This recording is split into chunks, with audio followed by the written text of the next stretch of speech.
Hey, Face. Patrick here.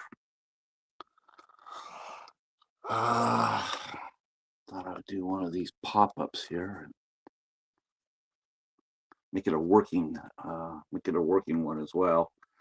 So right now I am starting our promotion run for tomorrow night's show. So we're talking to Owen Llewellyn tomorrow from the R.I.P. Man. So pretty excited about this too because it's a great movie, one of the best I've seen this year. And Owen, yeah, he was great. He was absolutely great.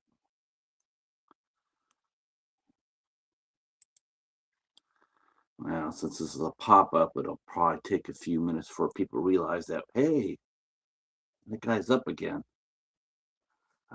So some of this might be repeated, but I definitely want to say thank you guys all for, man, I've gotten some really nice comments about Storm Warning that we did for Dollar Theater.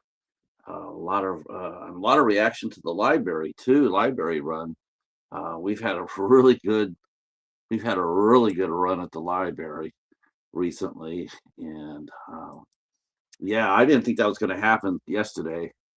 And while we didn't come out with a sheer quantity as we've had in the past, but I was super happy with what we got, considering considering that I found a movie I've been looking for quite a while, and that's 2 weeks in a row that I have found that. Actually, three movies because I was looking for Hatching, and I got that, and then Strange Days, which I found that, and then yesterday we found Crimson Tide, uh, and I found that. So even if I had gotten nothing else but those three films, um, I would have considered this library run a success.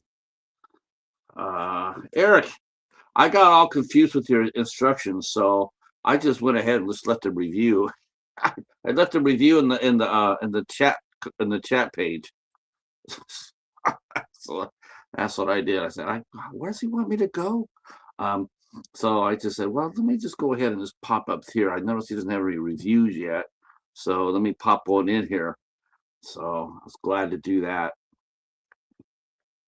Um, yeah, maybe it's because it's May. May, I'm always scattered, right?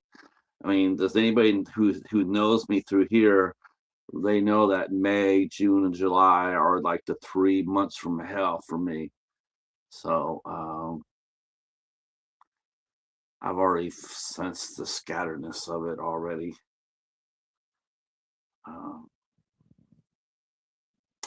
well, yeah, let me go ahead and start by getting some of these by getting some of these posts out here for. And I want to say thank you for Madam Cadaver. Madam Cadaver is she was very kind to let me be able to post uh, the post inside on her group. So thank you for that. I don't know if that. Oh, I don't think that came through. Ah, okay. Let's see. Hey, Tony. Yeah, I'm hanging in there. I didn't sleep or shit yesterday. And then I got a case of plantar fasciitis, which I have no idea how I got that. Uh, uh, you know, that Maximum Overdrive, that movie drives me bonkers, though.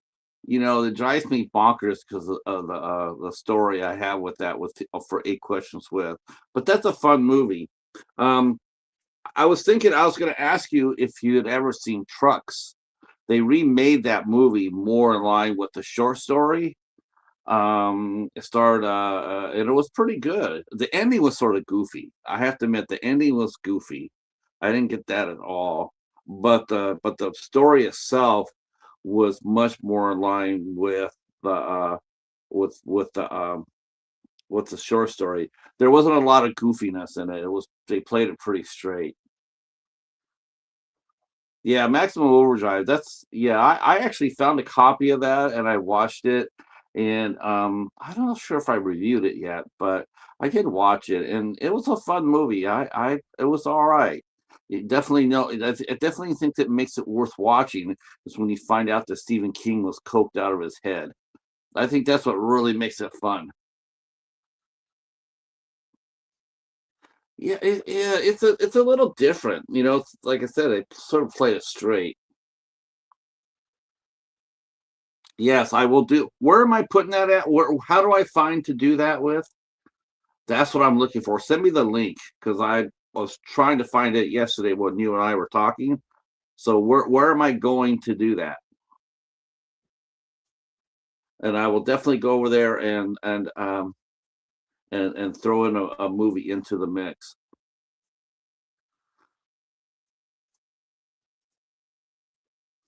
Wow, man, there's gonna be a lot of people putting that in. That's gonna be interesting. Uh, yes, we are still doing our own uh, international tour of horror. Um, we did, let's see, the Watch What Now. Okay, Watch What Now. Okay, I'm in the group. I'm in that. I just couldn't find it. So pick a choice from coming soon. Yep. All right,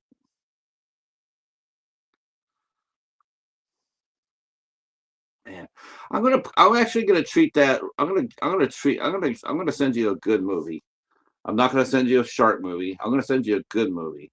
Um, because I mean, since Melissa really doesn't know very much about horror. I mean, yes, we could just send some fun ass movies. Like I tossed in Plan 9 from Outer Space for maybe to be covered, though I don't think it's ever going to get covered. Um, it has to face off against Evil Dead 2 and Doctor Giggles. Yeah, there's no way that movie's getting picked. I mean, no way.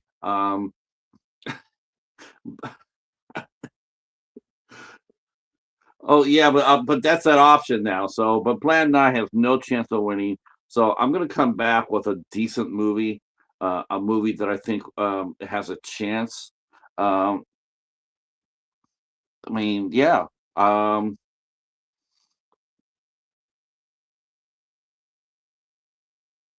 okay, I will find it for sure. The what watch what now? Yeah, see, I should find that. That's gonna be easy. Yeah, that's gonna be fun. I'm gonna send a serious film. I don't know what I'm gonna send yet, but it's gonna be good. Don't be surprised if it's an ISC film, of course, because I mean, I want her to have a good movie to watch. Though, though I could send in Monster or Saint Maud. I could send in an A24 film, right? Because everybody knows I do like Saint Maud quite a bit, and I do like the Black Coast Daughter a lot. Um, and then he also has a contest. So anybody that's coming in right now, um, you got to be sub to Eric, of course, to be entered into the movie. That's pretty much the point here. But if you go there and sub to Eric's channel, um, in fact, leave a comment on there saying, "Yo, I sub to you from the Cheetah." Then you'll be hopefully you'll be entered into contests. And yeah, man, that I could tell you, he's gonna send you some legit gear. It's gonna be a lot of there's a lot of good movies. And yeah, I've been really blessed recently, man. I got two multi packs from Madame Cadaver. Um, super fun, man. You can't go wrong with a multi pack. Though, though, for the second time now, I've done this twice now, but there was a 4 pack yesterday of Steven Seagal movies that I passed on. I'm like, no, I just can't. I just can't. One I already had. I had Under Siege, but the other three I didn't have. I'm going like, You know what? A man's got to know his limitations, and mine is Steven Seagal. I can't do it. I cannot. I just couldn't do it. It was only a quarter too, only a quarter. But I said no. I, I said no. uh, so all right, Joy. Yes. Yeah, we got to do that. That's coming up soon. Quantum Leap on RetroTube TV. And then we're gonna do a deep dive on Nowhere to Run, which is my favorite John Claude Van Damme movie. Uh, so man, me and Eric are gonna cover that, and I gotta find my copy of Lionheart, and because I think we're gonna be doing Lionheart as well, because that has one of the that's one that's one of the best looking villainesses ever. Uh, There's something to be said for evil villainous, right? A really good looking evil villainous. Sometimes you look at them and go like, okay, I'm all right with them, getting their comeuppance. Uh, but I still can't get over Sophie, James Bond killing Electra King. I just couldn't get over that. I'm like, you missed me. And I'm like, yes, he would. Then he shoots her because I never missed. And it's like, couldn't you just missed once this time? Uh, Once. That's all. Once.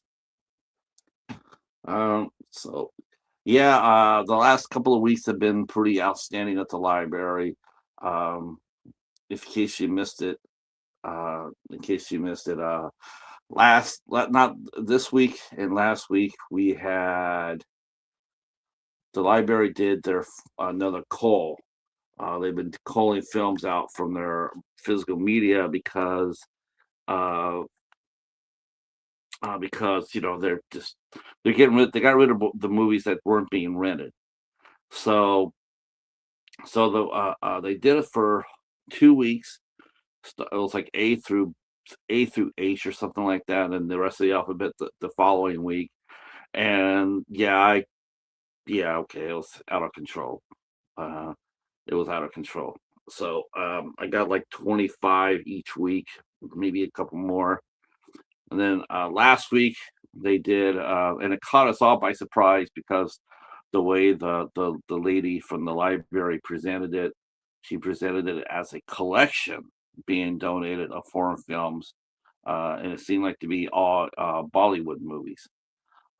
It wasn't. It was the library. They're calling out their foreign film section.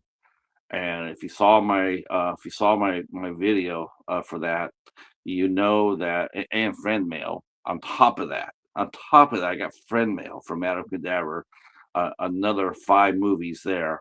Um, but I got about 35 or 36 films from the library. I had no idea they were going to do that. That was just absolutely crazy. Um, and I don't know if he'll catch this or not, but I've been popping around seeing Mega Mike the Movie Man, his channel. That guy he's like the Barnum and Bailey of the film collection of film collecting. That guy throws more misleading titles than anybody I've ever seen. And but he's such an earnest guy. He's such earnest. I mean, I think he really means what he puts in there. I think, but but I went over his channel because he was sitting there saying, you have to stop buying DVDs. That was the title of his video. Okay, well, I'd like to know why. Gotta stop. Okay, you got to stop buying us, the viewer. We have to stop watching. We have to stop buying DVDs. Why do we have to do that? So I get over there and I start listening to it. It's not that we have to stop buying DVDs. It's him because he has no more storage space, which is a common thing with collectors. But the title is so clickbait. It's so clickbait. I'm like, dude, you, You're telling us we can't buy DVDs because you ran out of shelf space.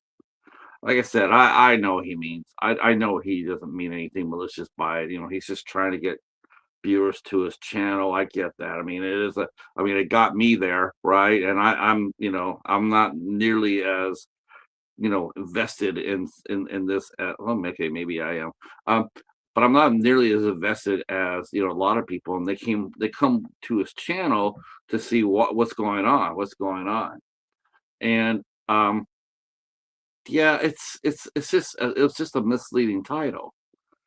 I get up today, and there's another one. Walmart's dumping physical media. No, they're not. They're not dumping physical media. Um, but I have learned by watching people's Walmart videos. I have come to the conclusion that wow, what's going on, Brian? Wow, I have not seen you forever. Wow, well, glad you're here, man. I'm just chatting away and promoting the show. Um, but I have found out, and this one's not nearly as clickbaity. I mean, it could be seen as that, but what Walmart has done is every store has it's not nearly as robotic as we would like to believe. Like everything in Walmart is exactly the same. You go to one Walmart, you've gone to 100. Um, yeah, I see that. Yeah, yeah, still here. It's May. Um, so Walmart though, every store is individual. Like I've seen stores that have very little physical media. I mean, very little. That's because people at that location don't shop physical media. The business, when they look at the receipts, they see that people are not spending the money there at that store. Might be because those movies are expensive. The people are in that area might not have the disposable income. So buying movies is not exactly a big option. But then you got other stores that have shelves.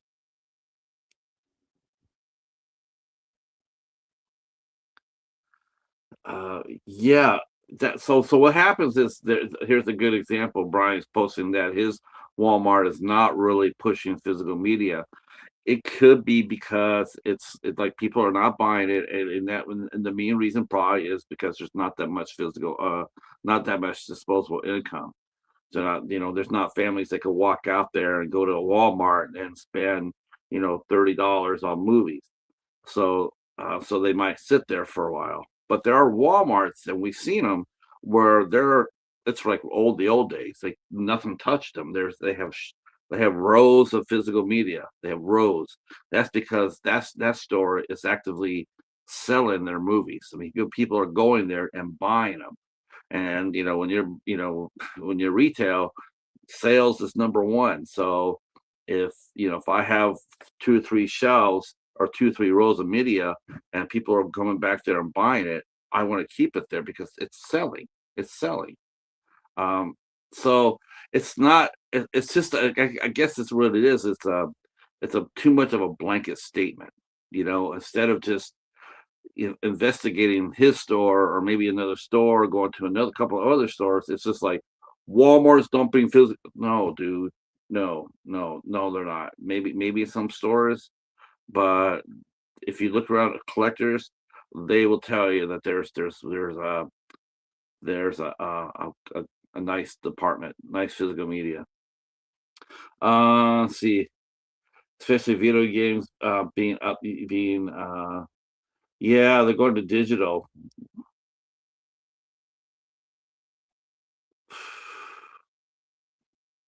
I personally don't understand how well, I would never buy.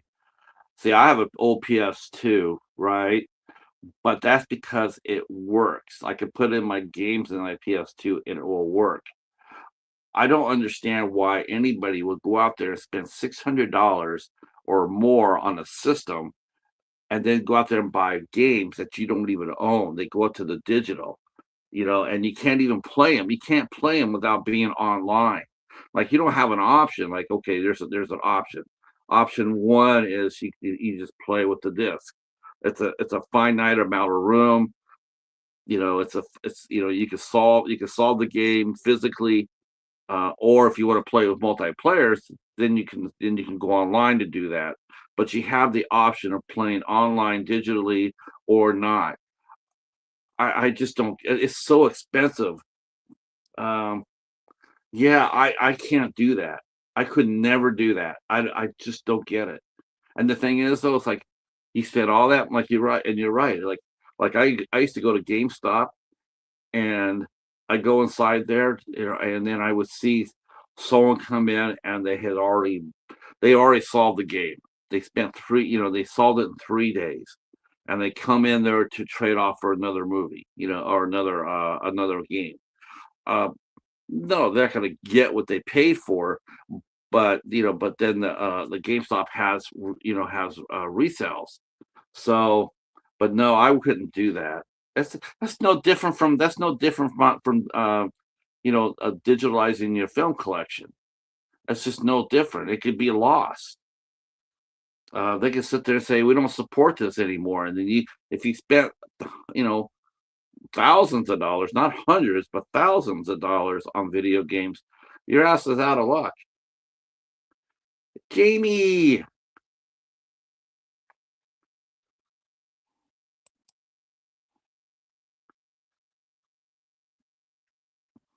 uh,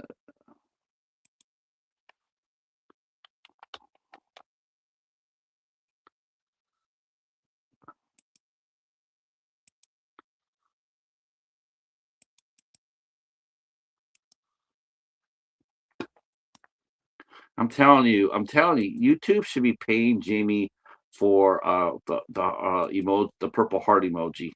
It's the only time I ever see the purple heart emoji ever used is with Jamie. I don't see it anywhere else. It's always Jamie. They should pay her for that. So I was just commenting about the collector guy, and I've been over there a few times to watch his channel, and I do believe he has the best of intentions. I mean, I don't think he's not deliberately clickbaiting everybody. Someone had commented that, like before you post something like that, you should do a little research. And I agree with that. I think you should do a little research before. I did think the one without stopping, don't buy any more DVDs because I have no more space. That was, yeah, yeah. So he's very nice. He's very nice, and the reason I mentioned him because we're talking on his channel, and he wanted to know about have you bought any? Have where do you get your movies at? And I'm just thinking, um, so I told him to go to the Library Hall playlist.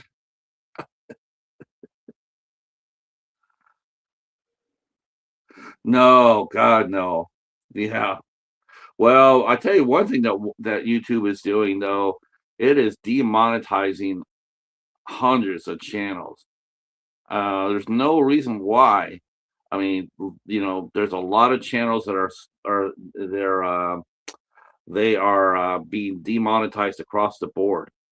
I mean, you're talking channels with thousands, tens of thousands of people, 100 thousands of people and they're being wiped out. I'm not really shocked at that, actually. I was actually sort of waiting for that. It's they made the bar so high, in order to get monetized, and then they lowered it, and then people they did it, and now now you got hundreds of creators that are even if they're making even if they're making 10, 20, 30 bucks a month, but you multiply that by 100,000, and you got a lot. There's a lot of money you're kicking out.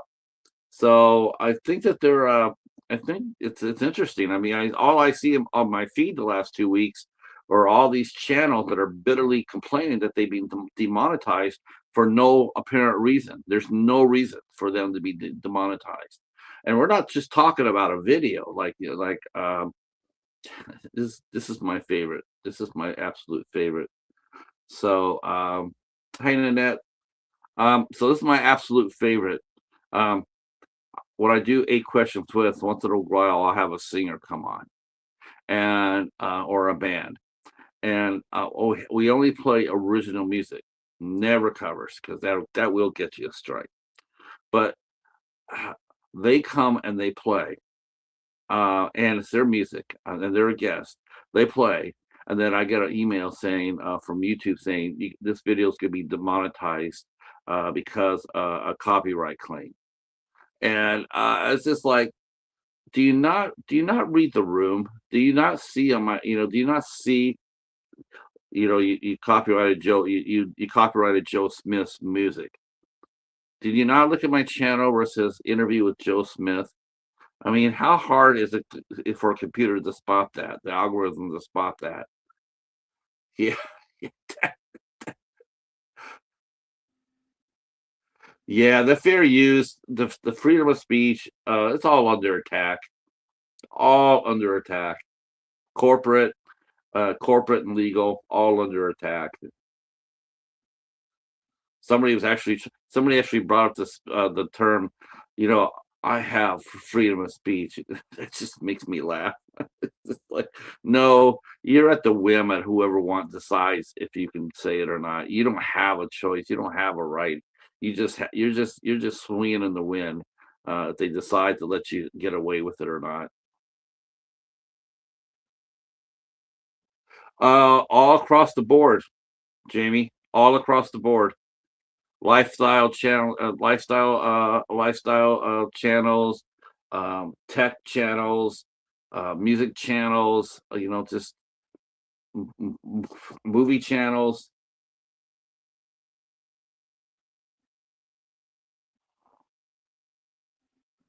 Yeah, he's just this is it's just like everywhere, all on all levels too.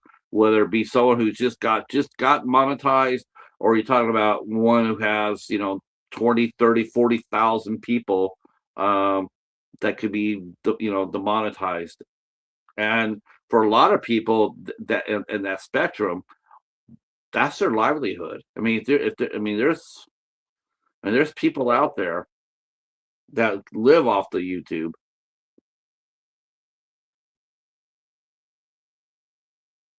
Yeah, and that's what they've been doing that too. That as far as the content goes, they've changed it. Now what they're doing is, and we're seeing this. And it's not really necessarily new, but it's what's working for them right now.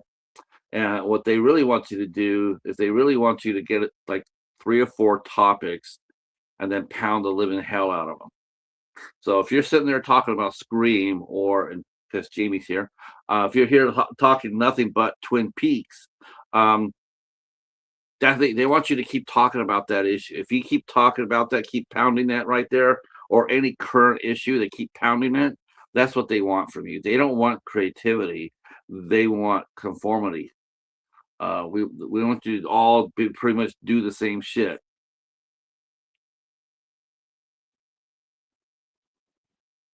All their entertainment ones have been hit too, and tech's been hit too. Oh no, don't fool yourself. When I said across the board, they're across the board. They're not being picky, uh, but they're also not explaining why. They're not explaining why. If anything, with what I haven't seen, well, which I know it has happened, but the one I haven't seen yet is political. But then again, I don't really swim in that area.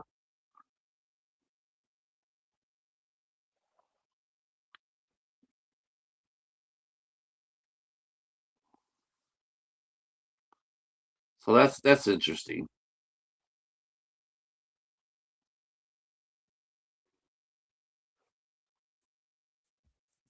Yeah, I wanted to show that one collector guy, because he's just he asked me about where like where do I get my physical media at, and I'm just like, I don't even know what to tell. Like, I don't even know what to tell people anymore. You know, I see people were talking about the Vinegar Syndrome sale. I guess the Vinegar Syndrome halfway sale came out, and people weren't really into it. I guess they didn't do a very good job by it or whatnot. And I'm just thinking all the people there were, you know, spending money, crazy money on the sale, and yeah, I just it's just for less than a price of a DVD, um, less than a price of a DVD. I was thinking, I got all those foreign films last week um, for 8.75.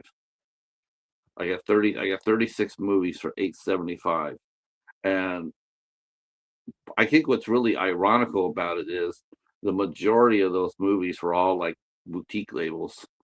They're like Kino Lorber, Criterion, ISC. Didn't get any A24. I didn't see any of those.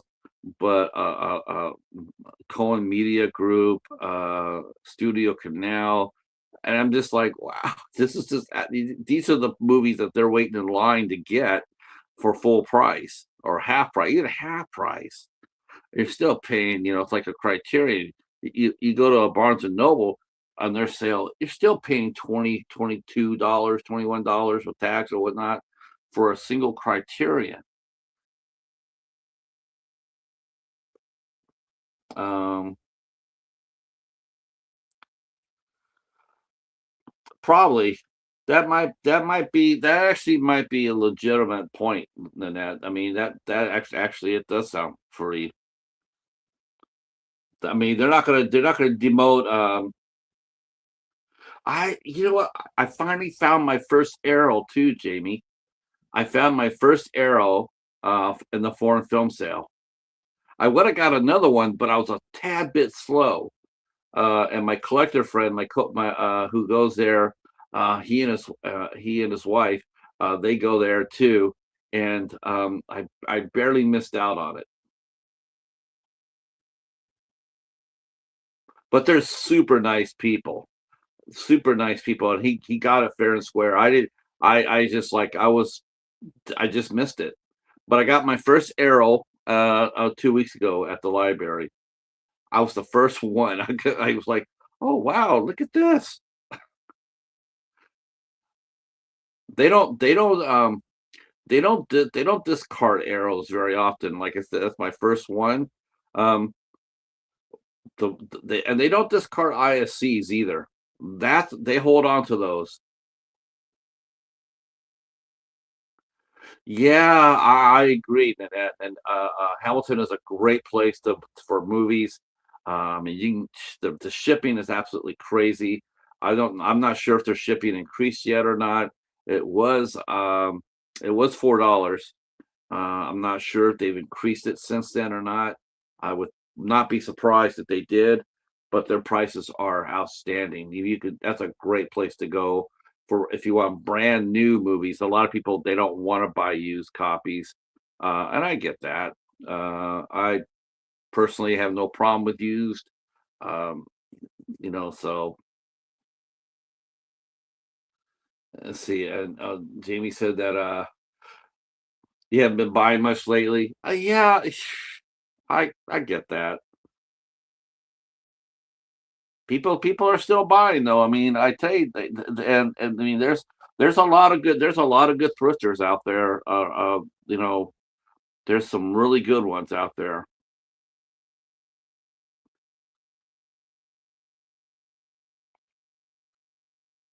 Oh my gosh, that's the whole thing, Jamie.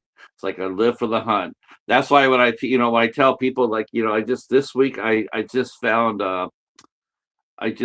my copy of Crimson Tide, the Gene Hackman Denzel Washington movie. First time I've ever seen it in the wild. Yes, I could buy it off of eBay. I could buy it off of Amazon, but that's not what I'm doing. It's like, hey, it's on sale here for $6. Don't care. I didn't find it. I want to find it. I want it to come to me. Oh my gosh, Rasputin, man, Rasputin. That used to cost an arm and a leg to go to Rasputin. I so rarely went into Rasputin, even when I was in San Jose. Rasputin's prices were they're almost retail. The only thing they try, oh, okay, what's this? Or Mad Monk, and they sell DVDs for like $5 or less. Yeah, yeah, man, Rasputin's music. I so rarely. The only thing I ever really got in Rasputin is when people used to drop off free zines. Remember those days? So people would make up zines and drop them off the music store in the video store.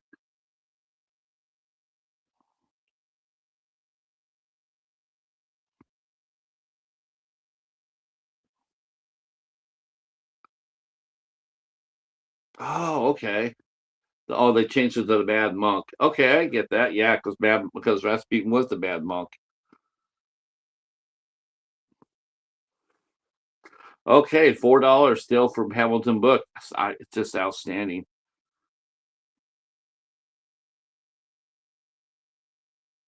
Yeah, they used to do that at Streetlight Records too. Used to go down there and watch bands play at a Streetlight. I'm not sure if they sold movies though at Streetlight. I don't really, maybe because I didn't look for them back then, but I only got music from Streetlight. They would sell used movies at Tower Records. Hey, traveler, welcome in, welcome in. A member of my tribe.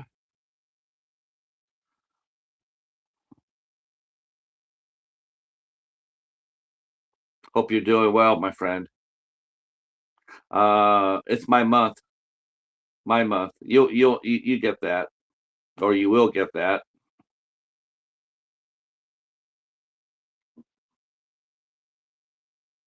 Yeah, I just couldn't sleep or shit the last 3 days.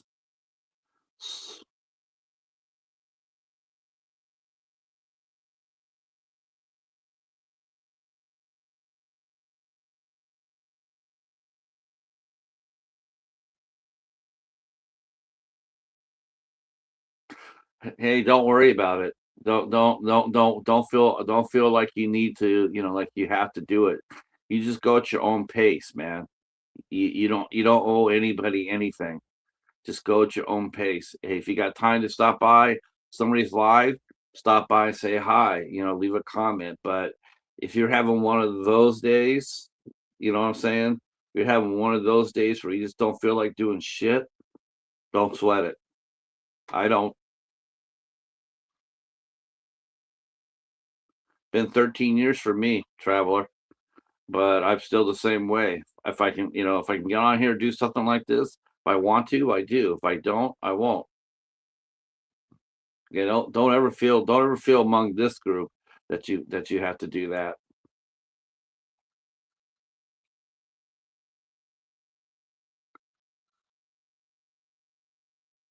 Yeah, I take melatonin.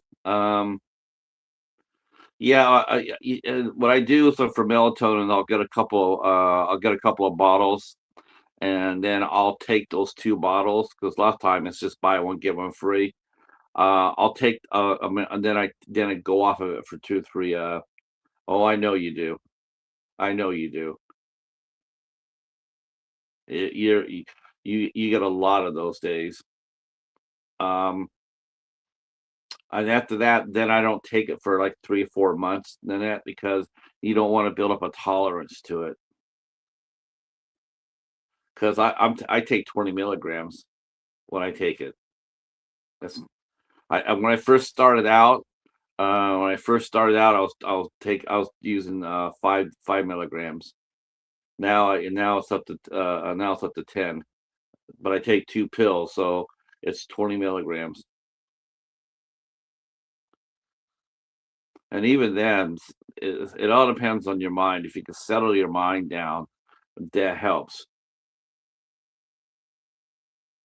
Yeah, melatonin is definitely definitely a help. It just all depends how busy your brain is, you know. It's like how much do you. Yeah, I won't do that. Yeah, phew, it's either with melatonin or I'm on my own, you know.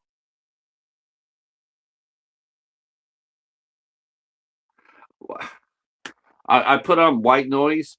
I put on white noise, and that helps a lot. I cannot tell you the last time man, I can't tell you the last night that I slept without white noise.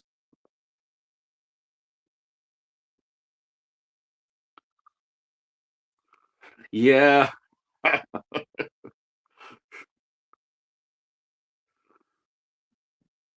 that's true. That's true. I'm not sure how people do with that though, because it's all designed.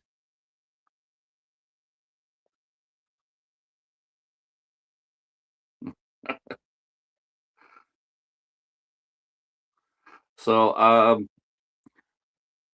yeah, I was commenting earlier about you guys really have really helped the channel out with your support. I've been getting a lot. Damn, I've been getting a lot of comments lately. I don't think I've ever had so many comments like this as I have been recently, and it's just crazy. Um, so I know it seems like, because sometimes it feels like you're just out there shouting in the wind.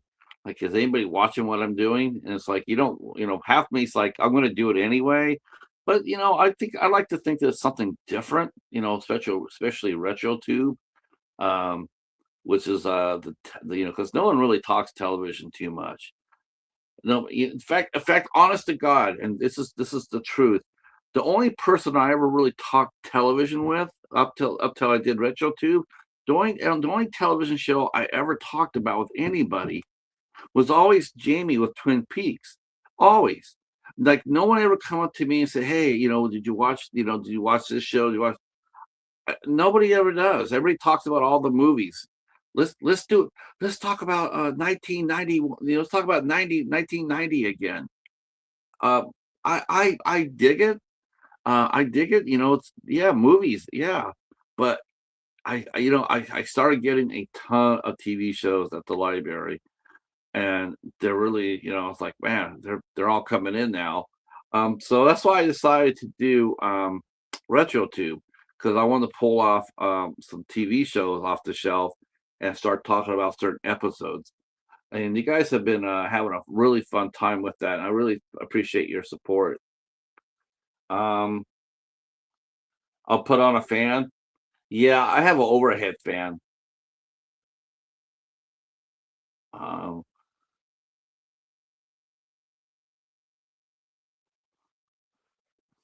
so listen to Davey. Don't know who Davey is. The passion you have for your interests are very captivating, and you talk as a friend. It feels very calming and welcoming. Uh, oh, thanks, man. I appreciate that, Brian. I don't do these as much as I used to. I used to do these a lot more. That's a lot of fun. We do have. I think we do have something coming up today. I think. Let me see what we got. I'm going to drop it in the chat so you guys can hit the notify me button. Let's see. Gosh, I think yes. So I'm gonna drop this in the chat. So some of you may know, we don't. It's more like a just. It's more like a when we get together type deal. But some of you guys remember we did a little show called the Midnight Society, and me and Al Lucard, and JT, the cat, the gnat, and the bat. Uh, we still once in a while we'll get together. Whatever one of us gets together with another, it's like a midnight society thing. So but I talked to Al and I said, "Yeah, do you want to do a retro tube with me?" And so he said yes. So yeah, it's been a lot of fun. I've still been out there talking Twin Peaks and recruiting new fans when I can. I I know, Jamie. You know what? I have season two, and but at the same time, I was like, I don't want to. I just don't want to stereotype that. And what I'd like to do is offer you another show. Like we could talk about another show because it's recorded. Uh, Davy Death Ray. Davy. That's a great channel name. Um, uh, yeah, I thought we could like I've been trying to do a little bit different as far as the people on RetroTube with what their channels mostly known for. So I try to do something a little different. Um, so me and Al today at 6 o'clock, and I'm going to drop it in the chat here. Um, so me and him are doing an event. We're doing a deep dive on an episode of Highlander. So so what we do is we grab a TV show, pull the show out, then grab a season. Out of that season, we grab an episode. Now, I know some people like I guess in theory, but man, that's I mean, I think how many episodes are how many episodes are in Twin Peaks, including the revival? Uh Season two is a hard one to discuss because how crazy it gets. It goes off the rails without Lynch at the helm. Yeah. Let's see. And then that's been watching Dawson's Creek. Yeah, I don't have any seasons of Dawson Creek. I did find the last episode of Dawson's Creek. I found the last episode. So me and Al, we are covering Highlander today. And I'm just starting out, and it's funny. We just as soon as I put that up, as soon as I told Al, let's do Highlander, and we and well actually yeah we picked Highlander and let's see 40. So how long if I mean if he even did two a week, if I mean and I mean if he even if he brought in a panel and he did two a week, that's still going to take you about a half a year to do the entire show, and that's just with 48 episodes. It is, that's right. It is Mighty Mary Wilson, the Clown McCloud. There shall be only one. Um,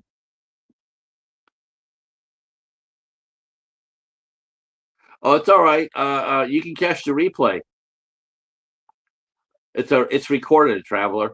It's recorded, so you just hit the notify me button, and that way it lets you know that it came on. And then if you want white noise, you can listen to me in the bat. Highlander is a badass show. I love Highlander too, Jamie. Oh, the show is so good. The show is so good. The TV show is yeah, I really enjoyed it. And there's Mighty Mary Wilson, and she and I will be teaming up. I think we're covering. What are we covering, Mary? Are we covering Gilmore Girls or The Good Witch? That's right. That's right. I said Gilmore Girls.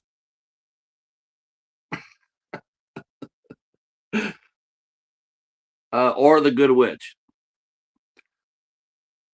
which I don't think the fellows will be clowning me nearly as hard as they will be for the Gilmore Girls, because how can you clown on Catherine Bell? I mean, any guy with a pulse is going to sit there and say, "Okay, yeah, you got me here."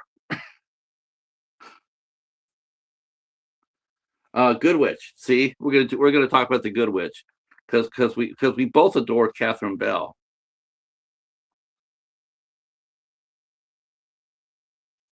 Oh, do we alright. Yeah, I we picked that one, Traveler, for Highlander. Man, Roddy Piper is pretty damn strong in this one. He makes a great bad guy.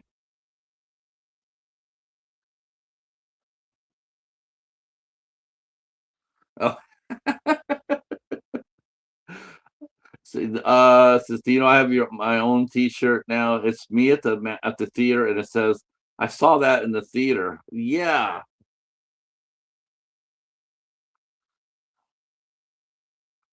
Oh, okay. Yeah, I think a lot of people are getting sick these days.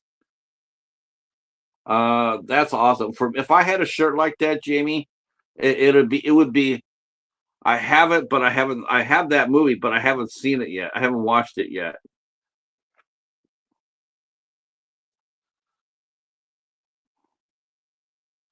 I love The Good Witch. It was a really good show. I recently watched it about 6 months ago because it was on Netflix.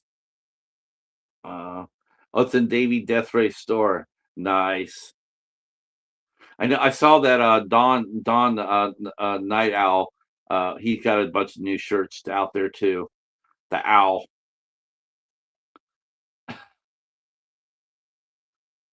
He says he got a his recent ones. He says I'm just gonna see how long these last before I get hit with a copyright. Because one looks like Batman.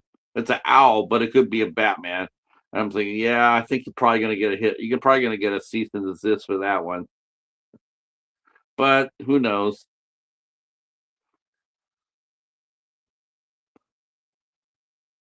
Oh, yeah. Okay. What? Yeah, that's not a good thing.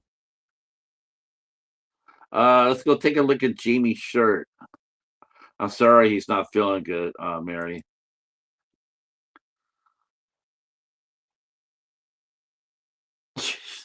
I love the heart. Yep.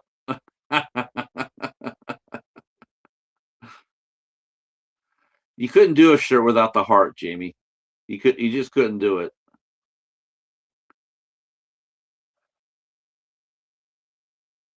I'll have to check out to who this I'll have to see who Davy is.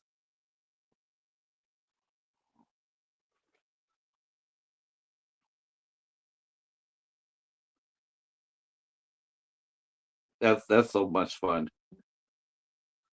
Uh, but I was saying, if you covered even if you covered a limited show like Twin Peaks, 48 episodes, and even if you did 2 a week, which is a lot, you still would be doing 1 show for half a year, and that's just 48 episodes. So could you imagine if you try to do a show like The X-Files, or hell, you could even do a show like The Good Witch, which has a limited, seasons? You're still looking at 60, 70 episodes, one after another, and I just don't know how many people could do that. I know that there are some people that are watching that new show From, and I guess that is like the biggest show going right now. I've seen a lot of people talk about it. Uh, I hope it gets a physical release. I hope it does because people out there, I have a feeling they definitely would buy that. Well, he knew enough to put that Purple Heart in there. Bones designed me a new T-shirt that says "We are the weird ones." Uh, let's see, Mister on the front and on the back is my name. Yeah, I'm not sure if he ever made a Boneyard shirt.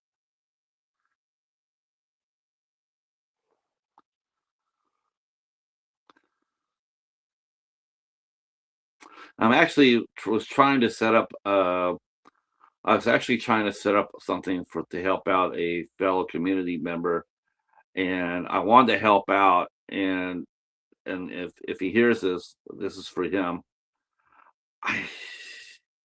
I I want to help, but the restrictions that you wanted. I couldn't do it because how am I supposed to talk about it? Um, I just like I couldn't mention anything about the condition. I couldn't mention anything about the situation, and yet I'm supposed to come up there and ask people to help. And I, yeah, it's very difficult. I don't know understand how I could do it.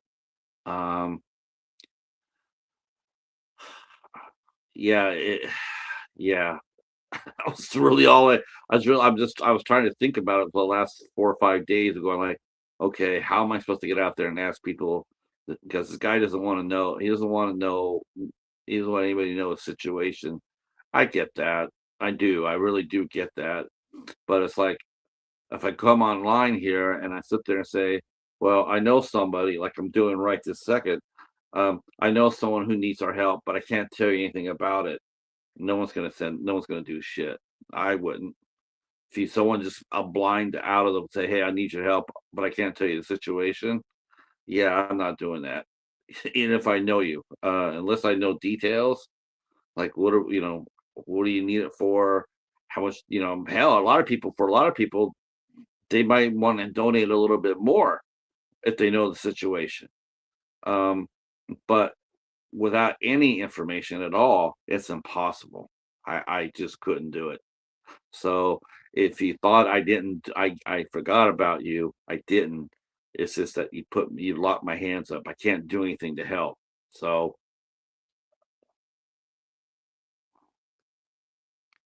Law and Order SCU, could you imagine someone doing that show? Oh jeez.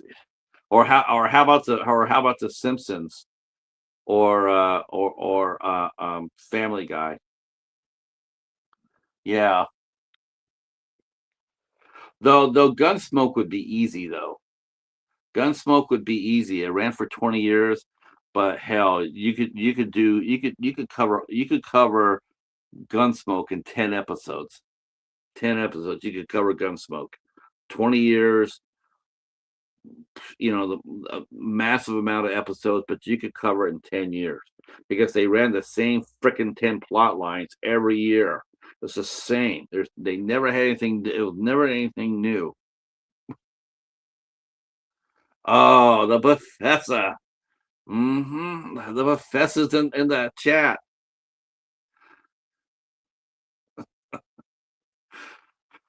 I've been telling the professor I found out about a secret, but he's not biting. He's not giving into it. But I found your secret, Professor. Oh my God. I about died. I about died. I was like, damn, he sounds just like him too. I'm like, man, he could have a lot of fun with this.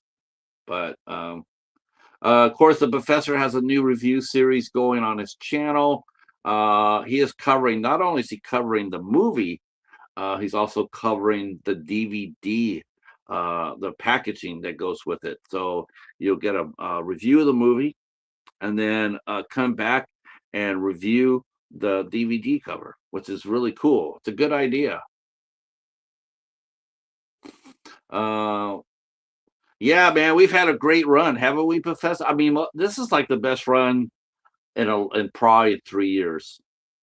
Um, I was going back to some of the some of the old videos, and I've still yeah, it's definitely top five. The first one still is the bag sale, where I picked up like freaking for all these TV shows completely. That was the best one ever. But yeah, I got 30 last week, or yeah, I got 36 last week of the foreign films, and then I got another 10 this week. Um, seven more foreign films, and then I got three other ones. I got a Anchor Bay, a classic Anchor Bay, and I got Crimson Tide, and a movie called Ash Wednesday, done by Ed Burns, who's a really good director.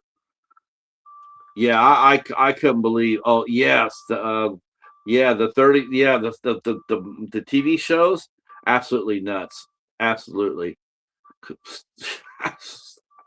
That one's never been touched. But I got 24 film movements one time. That was insane. I couldn't believe that. 24 film movement movie. I was like, they're all brand new. That was like that was probably my second best. And then probably just the last two, the three halls. Oh, yeah, I couldn't do The Simpsons. See, you have to say this about Simpsons and The Family Guy, and also South Park. See, they're topical. They could do their shows based on what's happening today. You know, now a show like Gunsmoke, which is set in the Old West, there's only a finite amount of shows you could do, and that show was driven strictly by the acting, never the story. Because like I said, the story was the same for it's basically 10 plots, and yeah,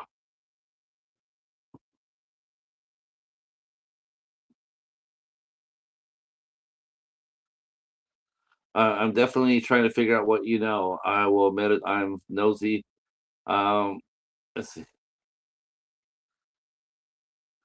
Uh, oh, no, on what? I don't know much.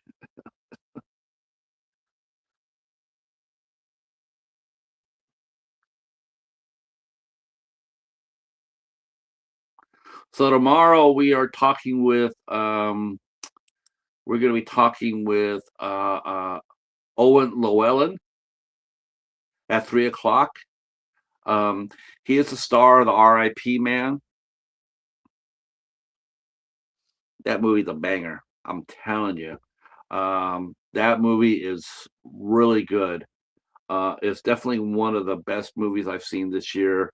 I dare say it's right there as far as movies come out this year go. It's a unique clash of slasher horror and police procedural.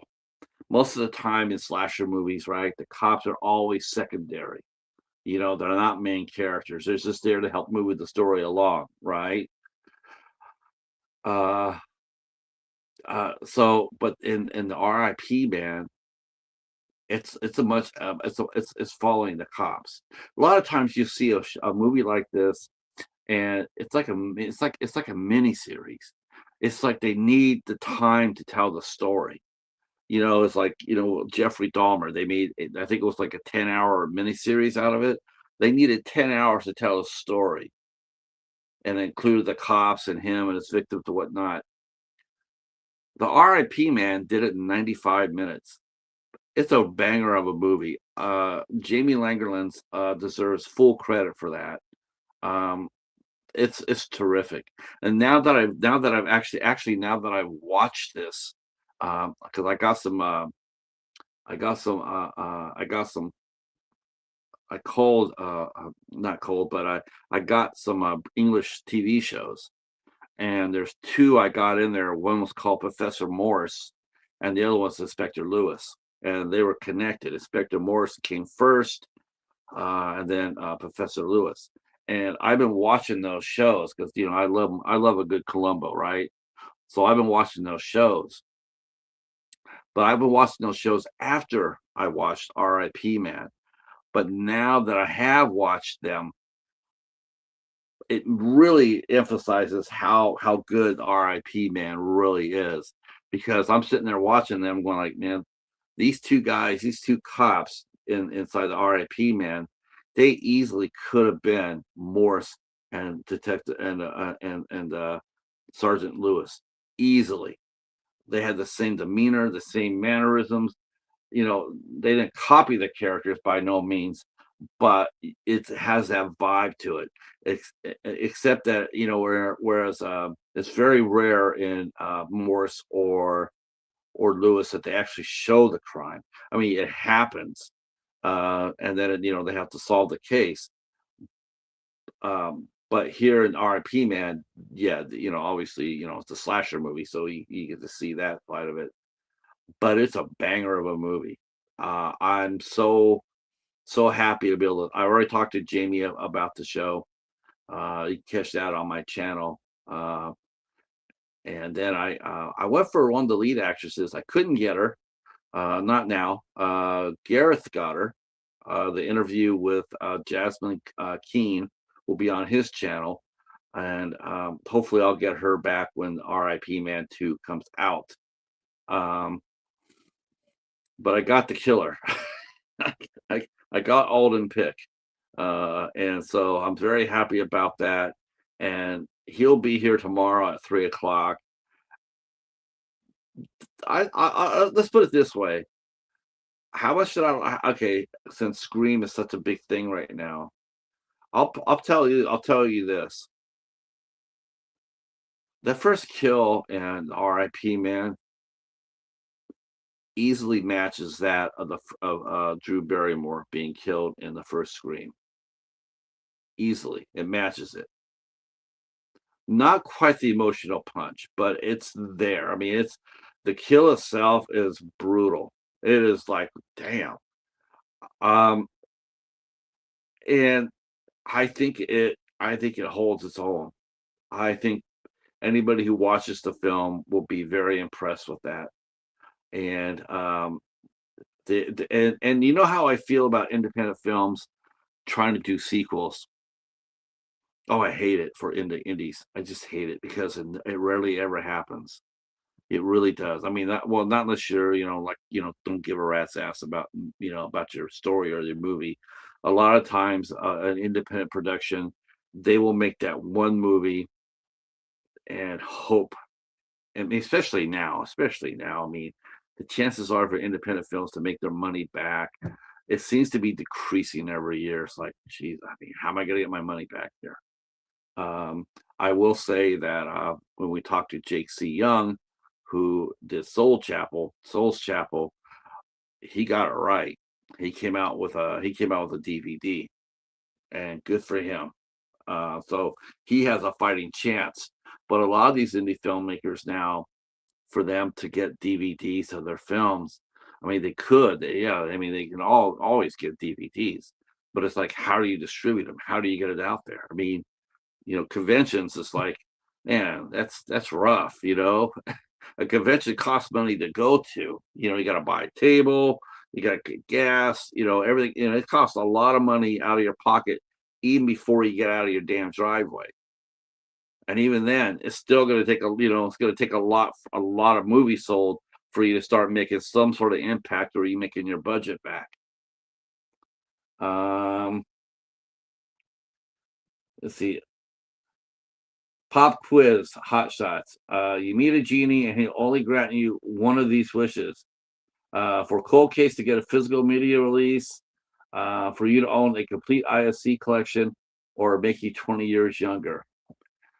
Okay, my only question with 20 years younger, do I get to keep my wife? Is my wife there with me? Because if that's the case, that's no pop quiz. That's just a slam dunk.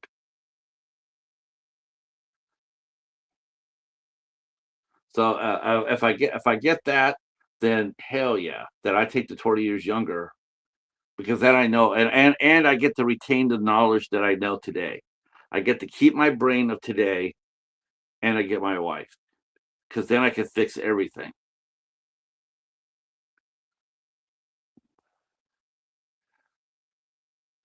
Yeah, I would love to see, man, Cold Case. That's never going to happen as a professor.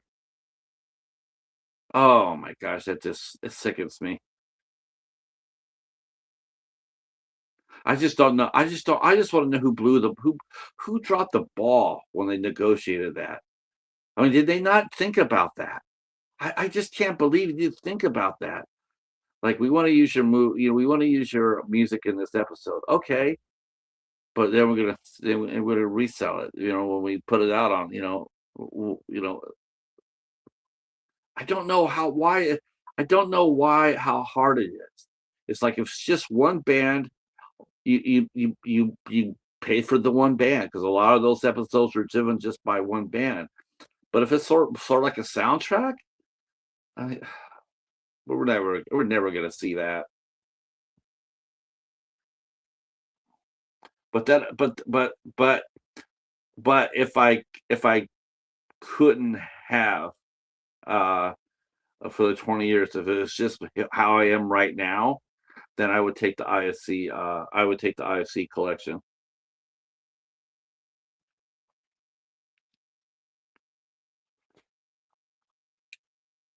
Oh my gosh, there's over 1,000 movies that they've released.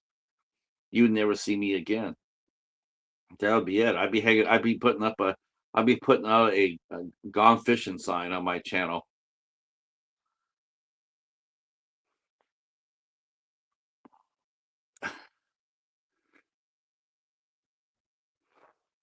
Let me see if I can drop the link down for our show with uh, uh, Owen.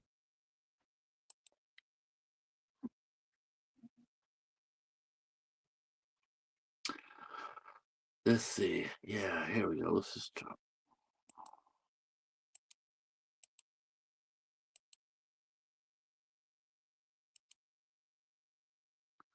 All right. So here is Owen.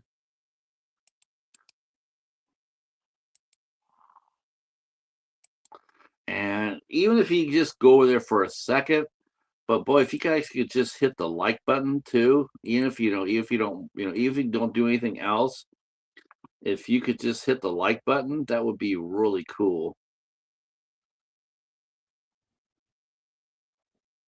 Uh,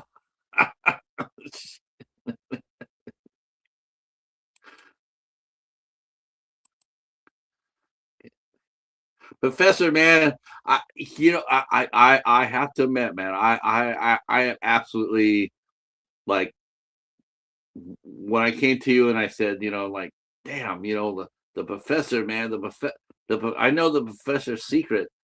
He's really McGruff the crime dog. And then I listened to the videos and I'm going like, son of a bitch, he does. It's absolutely, and it's so amazing too. It's amazing because there are a couple of videos out there. Man, I could all I could hear was Professor Macabro, the father. It was like I could hear you speaking as a father, and in the video. It's like this is so cool. I like this a lot. And then I want to sit there and say, watch that movie. Help me take a bite out of help me take a bite out of Scream or boutique labels. Take a bite out of boutique labels. I don't want to be younger now. If you have someone who want to be older, I would vote for that. Yeah, me too. I'd rather be older too. See, that's the whole gimmick. See, you're wearing your mask. You're like the superhero McGruff. I just want to hear you do it one time out of one of your videos. I want you to sit there and look at the camera and sit there and say, one more thing. Take a bite out of crime. It would just be absolutely rocking.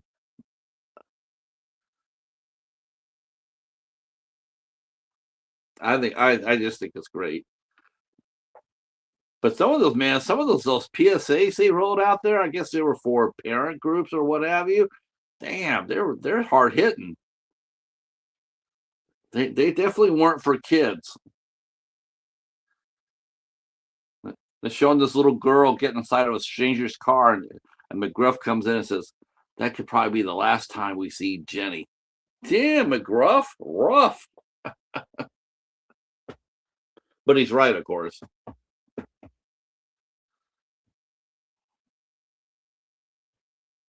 So there's a link to our interview with Owen Llewellyn.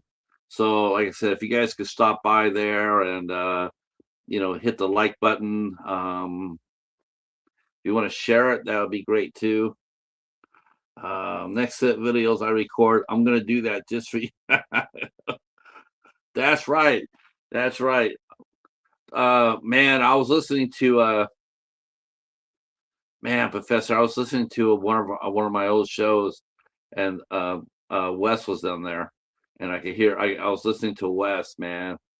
I thought about us, the budget ballers. I sure miss that guy. Damn, I miss him.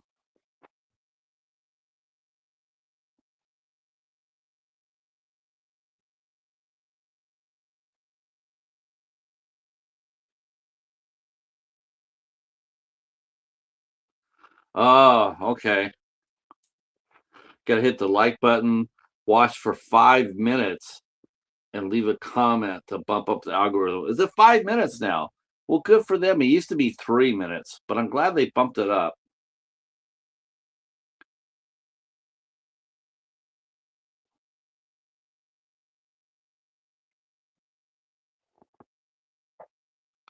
Yeah, yeah, it's definitely been a rough 2026.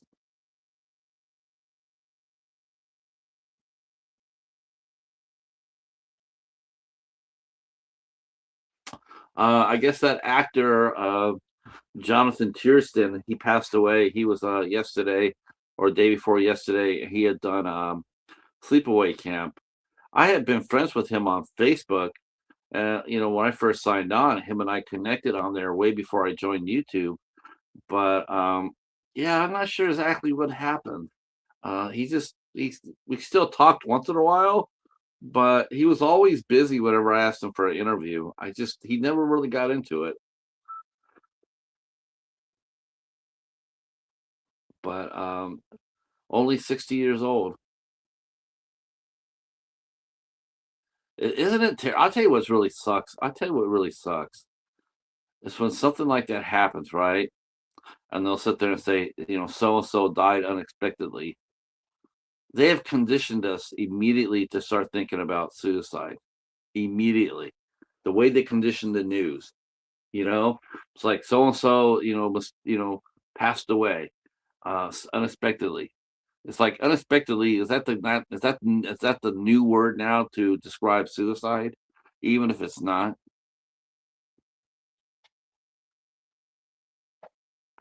Hey there, this is my first time seeing your channel. Your stream just popped up on my feed by accident. Just wanted to stop by and wish you all the best. Well, welcome in. Feel free to sub. Feel free to sub to anybody here. There's very nice people, and you're welcome. We are, despite what you just heard from me, we are we're part of the film community here on YouTube.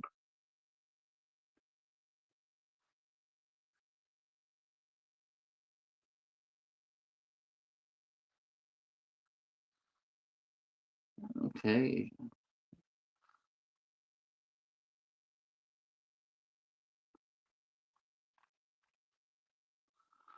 I will give you a sub. Uh, okay, looks like you got a nice channel here. Emotional videos. Okay, if you got cats, I'm all in.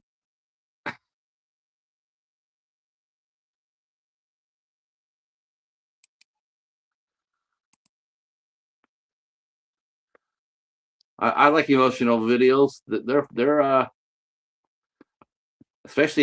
like I said, especially if they have cats in them. Right, Professor? I mean, I don't know. I don't. Do you look at your TikTok at all, Professor? God, I think if I don't think you do because if you do, you probably sit there and say, "Oh shit, dude, how many freaking reels have you sent me?" But I've sent you some reels, Professor. It's all about cats. If you have cats, you're gonna get reels.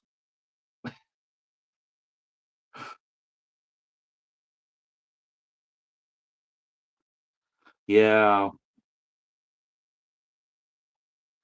I thought maybe by now it all depends on your heart, of course. But I was wondering if you thought about getting another cat. But no rush. I'm not saying that at all. But I was wondering if you considered getting another cat yet.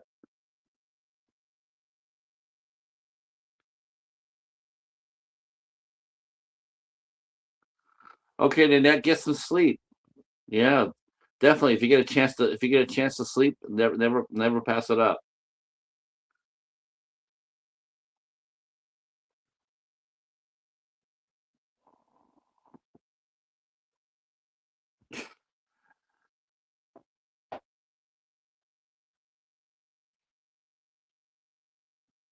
I don't know what it is. Cats are this. They truly are. They truly are the best animal. They're always so damn entertaining.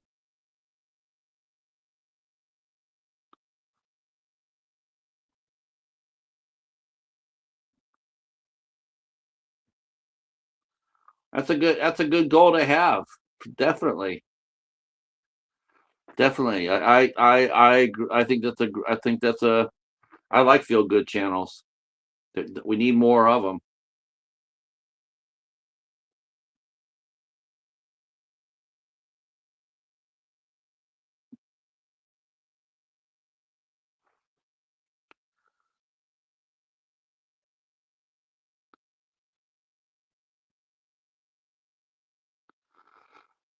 Yeah, I'm like that too.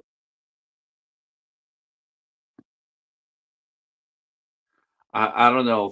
He's gonna Paladin's gonna be 15. That's very old for a cheetah. That's very old for a cheetah. Most cheetahs live by about 12 years old, 10 to 12 years old. But he still has a lot of he still acts like a kitten in many ways. He still talks a lot. Uh, he still romps. He still sleeps on the bed. Um, I found his new hiding place purely by accident. He's back up in the movie room.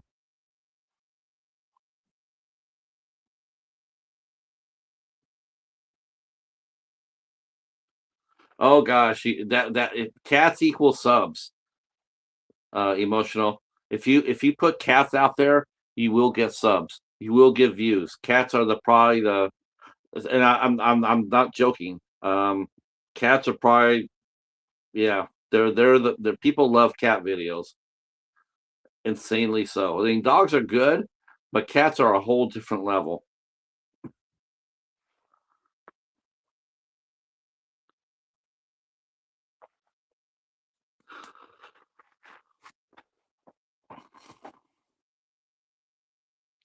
So I'm going to the eye doctor on Saturday. Um, and I'm also for the first time in like 5 years, 4 years, I'm going to stop by a Walmart. Uh, and um, and I'm probably going to take a couple of pictures. I haven't done that. I've never done that before, but I think I'm going to take my camera with me. So because I want to take a look at my Walmart and I want to see what are their what's the video section looking like. Now I have to admit the last time I did go to my Walmart, I have two near me. I have one on Ford Road and one on Michigan Avenue. The one on Michigan Avenue, it was pretty poor. But like I said before, I think it all depends on the people that live around it. Whether they have because the one I have up here in Canton, it's always been really good. I mean, they have some really good physical media section. I haven't been there, like I said, I haven't been there for 4 years. I do believe that if I go there Saturday, which is probably what I'm gonna do, I probably will end up buying Good Boy. I've waited for that movie. I don't want to wait for that movie anymore. So I think I'm just gonna buy a copy.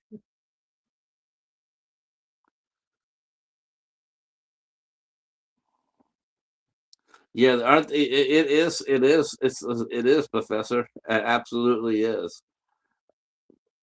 I it's funny because when I after Facebook screwed me over with my Instagram, I was like totally bummed out by it. Like, man, I can't do reels anymore. That just sucks. But when I joined TikTok, and then I saw that I started following people, and then I started following the feed. I could not believe how many cat videos there are, and there are some great ones on TikTok. I don't like TikTok per se, but I gotta admit I definitely love TikTok cat videos.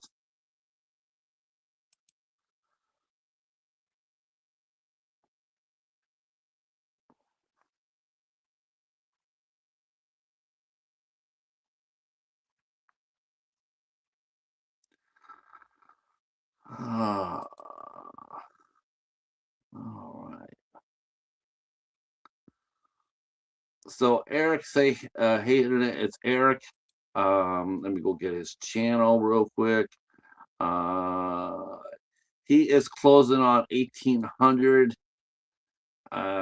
And he said that when it gets to be 1800, he's going to go ahead and do a contest, uh, a movie give. He's going to give away some movies, and so I want to go ahead and put his link in here, even though you guys all know it. But for anybody who comes across of it,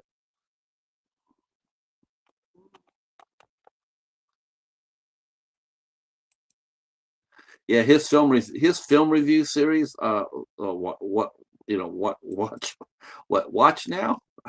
Oh God, I messed that up, right? Um, watch what now? Which is this got done completed in the 16th episode, where he and his co-host Melissa Hill talk about horror. Talk about all these different horror movies. Melissa Hill is Melissa is not has really never gotten into horror films. Um, and so Eric is introducing her to the world of horror, and and so they talked about Maximum Overdrive yesterday or last Sunday. That was a lot of fun. They got rid of the $3 bin at the Walmart's I Hunt had. Now it's all $5 and up with everything going up in price. Yeah, that's why every Tuesday, Professor, every Tuesday I go up there I'm grateful for anything that I get. I admit it. I am grateful. I haven't even been to Hamilton Book lately. I haven't even been to. I mean, it's like I just can't do it. Of course, I love that. I'm still hoping the library does one more call before it's said and done. I'm hoping that they will call out their TV shows. That's the one thing I'm still hoping for. I hadn't heard anything about it, but then again, I didn't hear anything about the. No, we didn't hear anything about the foreign films either until it happened. So that's what I'm hoping for. I'm hoping for in the next couple of weeks they'll do the TV shows. See what shows just haven't been watched.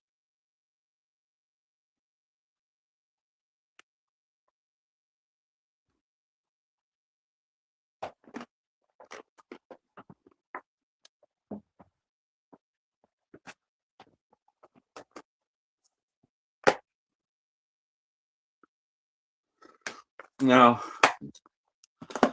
oh God, the closet. Shit. Uh, no comments about the closet. So the one bad thing about calling about getting a call at the library for TV shows is they split up the shows, right? Instead of just being one, like just one like this. Um, what they do is they divide their episodes up. So this right here, this show is called Luck. It had bad luck, um, but it only lasted 10 episodes on HBO, right? But if you go rent it from the library and you open it up, it says here Luck, the complete first season. But when you open it up, they only have 3 episodes in it. So what they do this to get you to come back, to bring back their movie. Like if you like this and you want to see more of it, you got to bring this one back. So I think that's the reason why they divide it. And it's sort of rough because sometimes these get split up like this. This would actually end up being on three. They would be three of these. Be 1 to 3, 4 to 7, 8 to 10, and but that's a lot of space. That eats up a lot of space.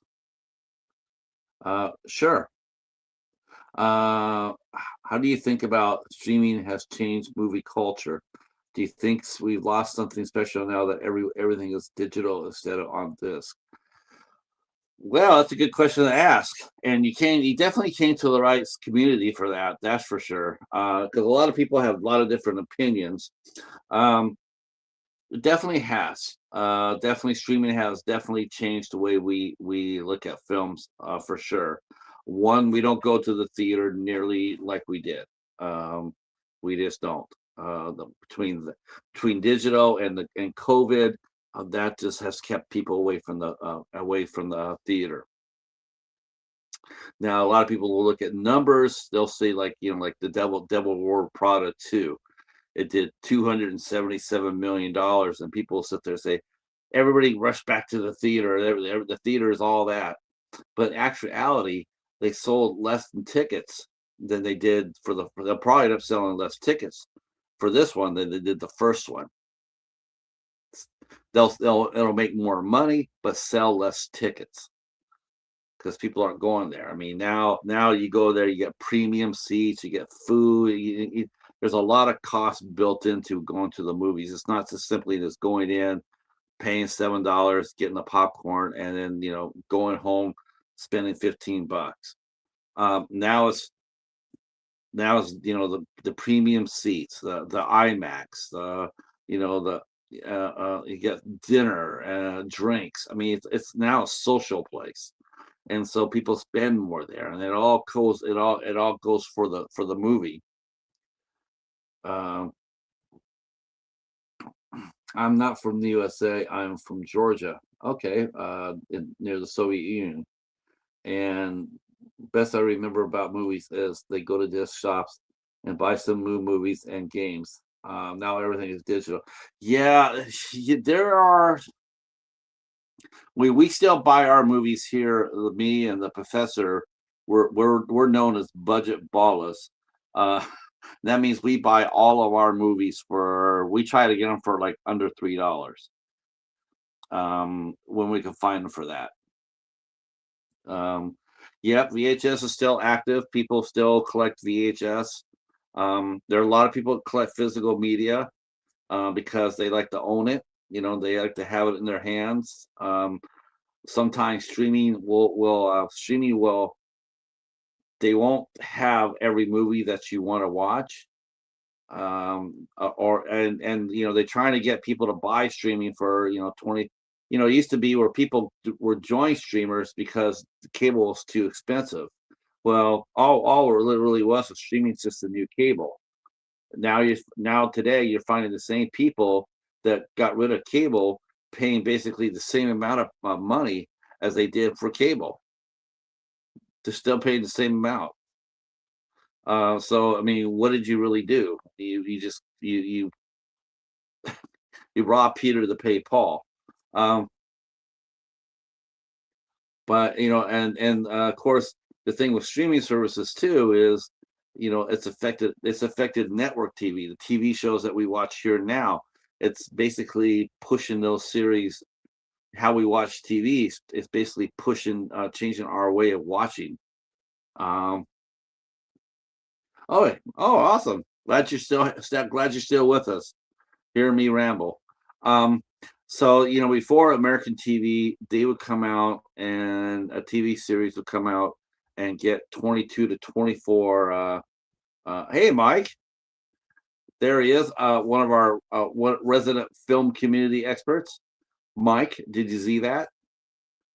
Um, but American version.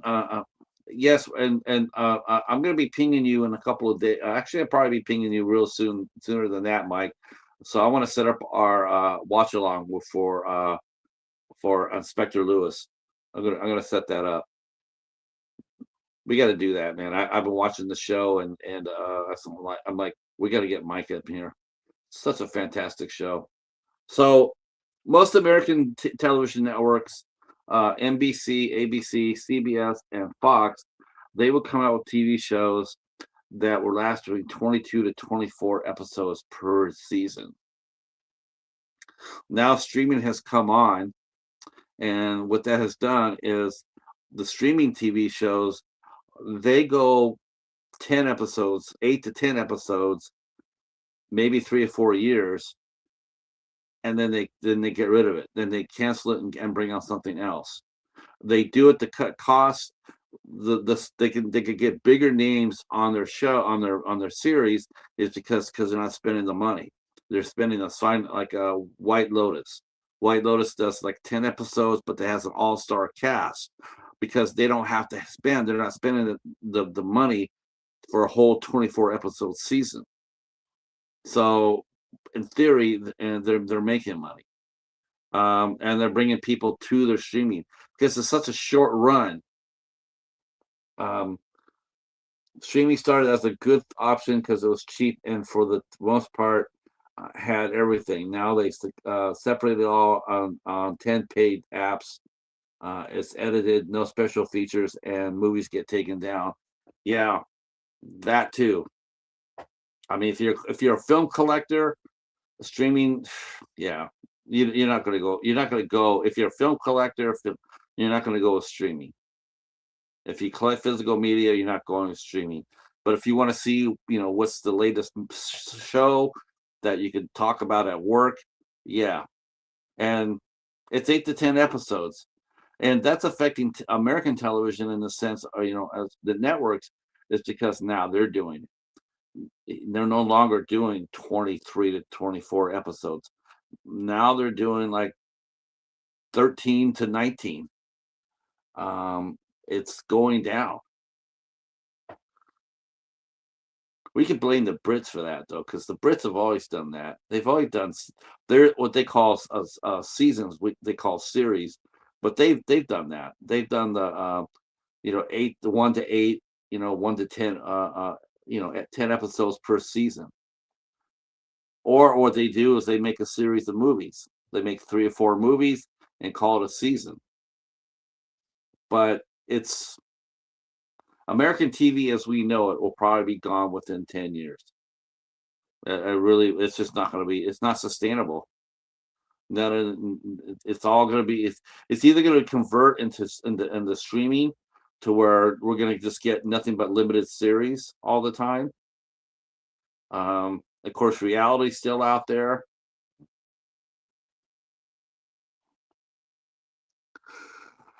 Uh,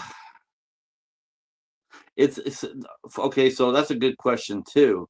Streaming services they can absorb that hit because they own it. For one thing, they can play it anytime they want to. So as far as that goes, they're not beholden to anybody, and they don't put it out on physical media. A show that gets canceled after one season on streaming services, it just hangs out in limbo. Um, I it's yeah. A lot of people they're catching on in a sense, like they know that like they people will join the streaming services to watch a current show, and then afterwards they quit, they drop it until it comes back with a new season. But no, dropping the rating system as we know it, we don't know what kind of ratings that streaming shows do because they don't share that information. So we don't know what a show will do. Like if they ran this show out here, Luck, they know how many people watched it, but we don't. So when they say they canceled it, we don't know if it's because it just didn't draw very well. Whether like for this one, it was the reason why Luck didn't only it got canceled after 1 year. This show here got canceled after 1 year, is because they had accidents that killed horses. There were safety issues, and so I think like 5 or 6 horses were killed, and so it got a lot of bad publicity, and so HBO canceled it. So this show only lasted 10 episodes.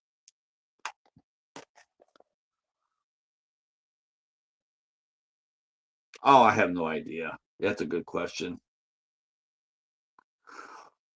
For premium streaming, yeah. That's the whole main reason why people left to do streaming was to get rid of commercials. But now we look at Tubi. which is free, like TV used to be. And I don't mind watching a commercial on Tubi because it's free. I have no complaints. I have none at all.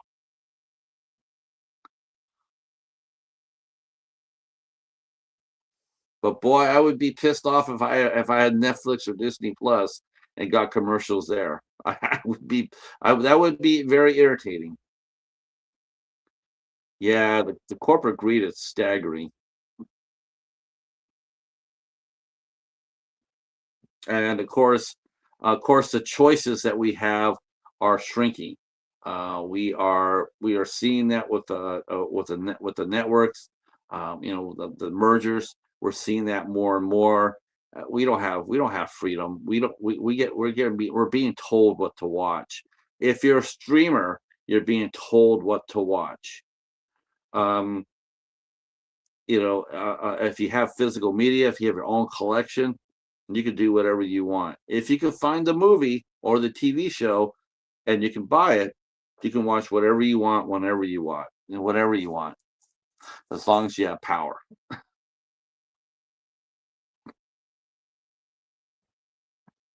It's madness. This is madness, Leonidas. Nobody threatens an emissary.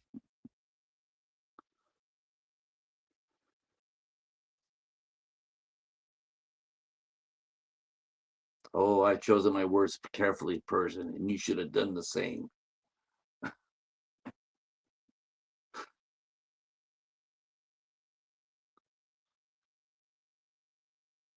God, I can see the closet. Oh my God. Just it's not as bad. It's not as bad as it was.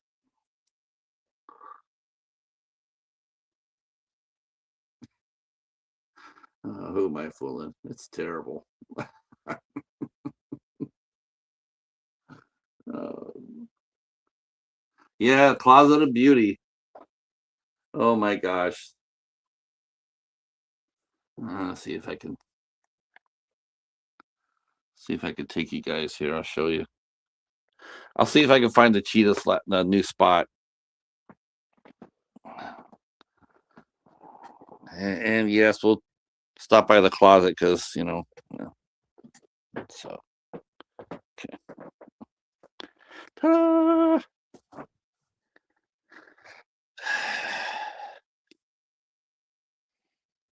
All right. Ta-da! So um you may notice that there seems to be a little bit lower here.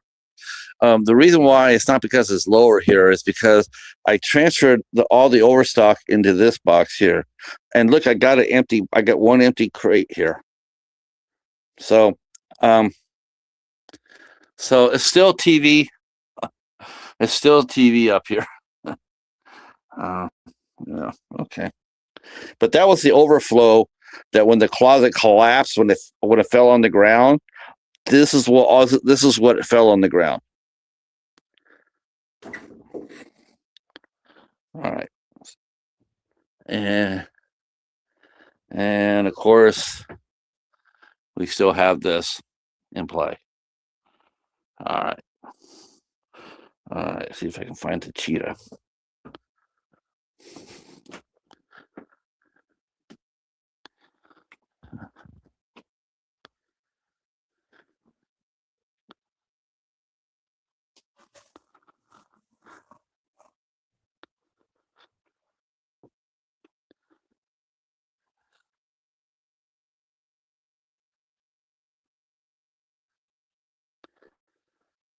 Isn't he the best?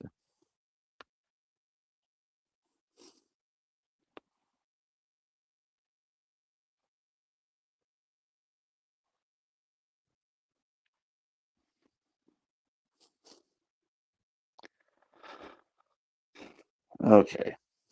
Well, um, yeah, I got one other empty tote over there.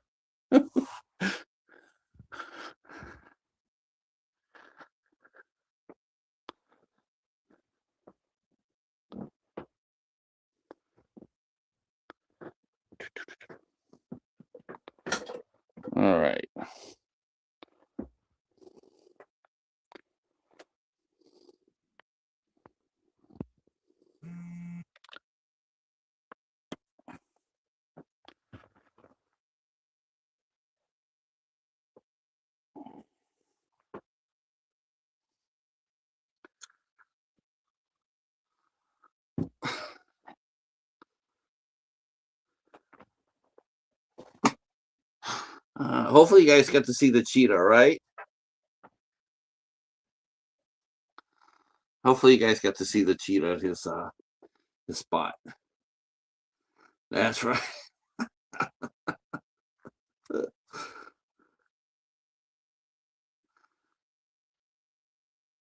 Yeah, he's sleeping. That's this new spot. I didn't know where he was sleeping at for a week because I was like looking for him, like where is he? Where is he?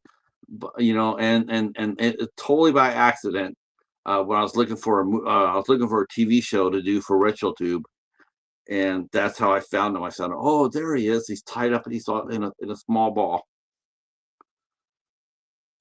But he's the best.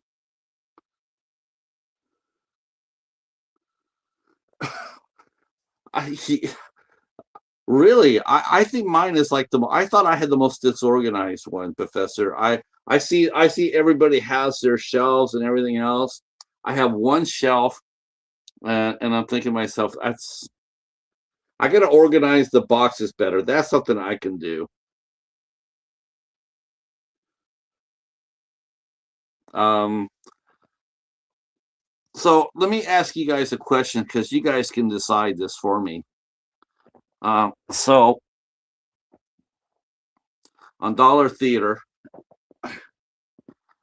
so Dollar Theater, you guys all know, except for Emotional and maybe Traveler. So Dollar Theater, I do a review every Monday, um, and it's Dollar Theater. I review movies that I could get for $1.25 or less. If I bought it for $1.25 or less, or it was a gift, someone gave it to me. However, I watch and review movies for $1.25 or less. It used to be Dollar Tree Theater, and we do it for $1. But then they raised their prices to $1.25, and then they got rid of movies altogether. But we kept it going at $1.25 because I still have a lot of Dollar Theater movies in my collection that I haven't watched yet. So so I decided to do a international, because I'm not a horror channel. It all depends who you talk to. But I am a horror channel. I do a lot of horror. So what I wanted to do, and have done it so far, is I've gone on an international tour of horror films. So far we've been to Italy, went to Australia, going to South Korea. We did Japan. We're going to do Germany. I have Norway lined up. I have Russia signed up. I have Mexico signed up. Argentina, and I'm not sure what's the last one going to be. But is that something do you think is an interesting thing to do, or should I end it at 5? Just like as soon as I do the next video, I think the next one is Godzilla. Should I end it at 5 or should I extend it to 10?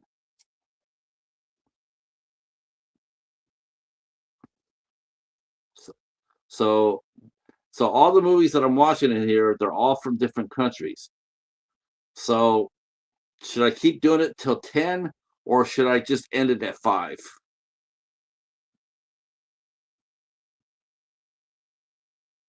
Oh, have fun.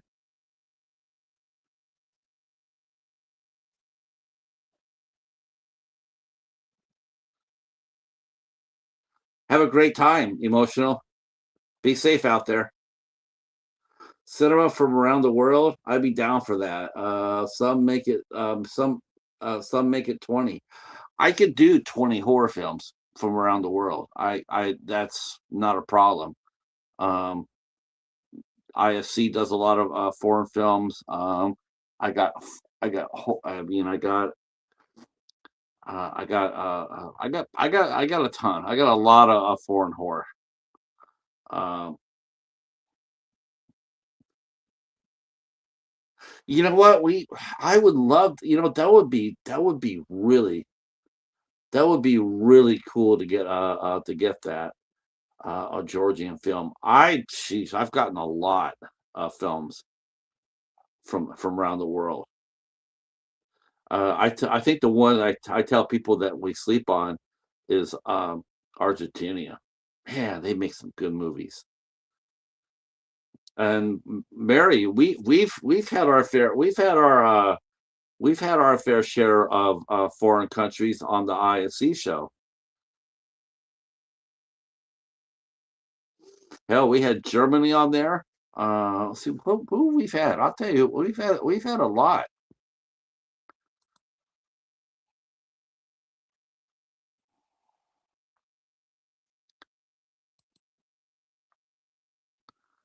Let's see.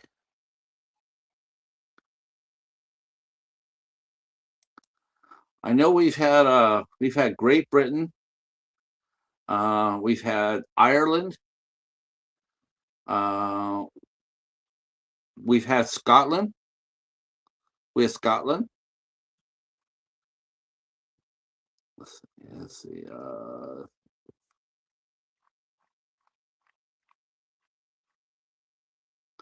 Wow, yeah, yeah. Let's see. Let me. We've been to Australia. We've been to, like I said, the UK. We were in Italy. Let's see. Been in Canada. Let's see. Uh, let's see. Yeah, we did Ireland. We did Ireland. We were in Ireland before. Let's see. Australia. Oh, we were in Bosnia. We were in Bosnia or Serbia. So that's six. Let's see. Argentina. Like I said, Scotland. Uh, there's the UK again. UK, UK. Uh, Thailand. We went down to Thailand. Um, yep. Let's see.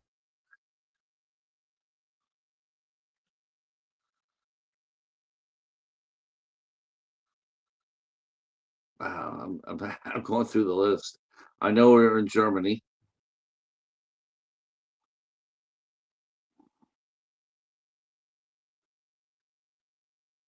So yeah, we've been a few. And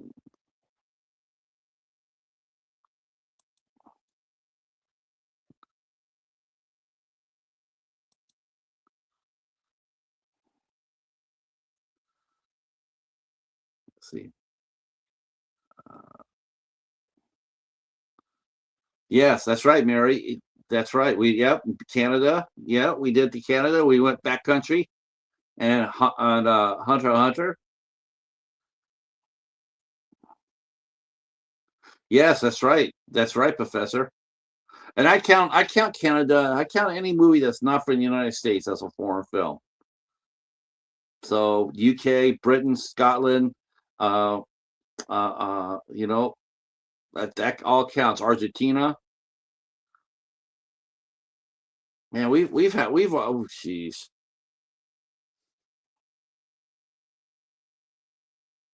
That Shin Godzilla yesterday. Oh my lord, that was so freaking good. Could not believe how good that was. I was like blown away by how good it was. That my review comes out in a couple of weeks, but I said it too. I said this is better than the MonsterVerse. It was fascinating. The way they ran that movie, it's fantastic. I it's amazing.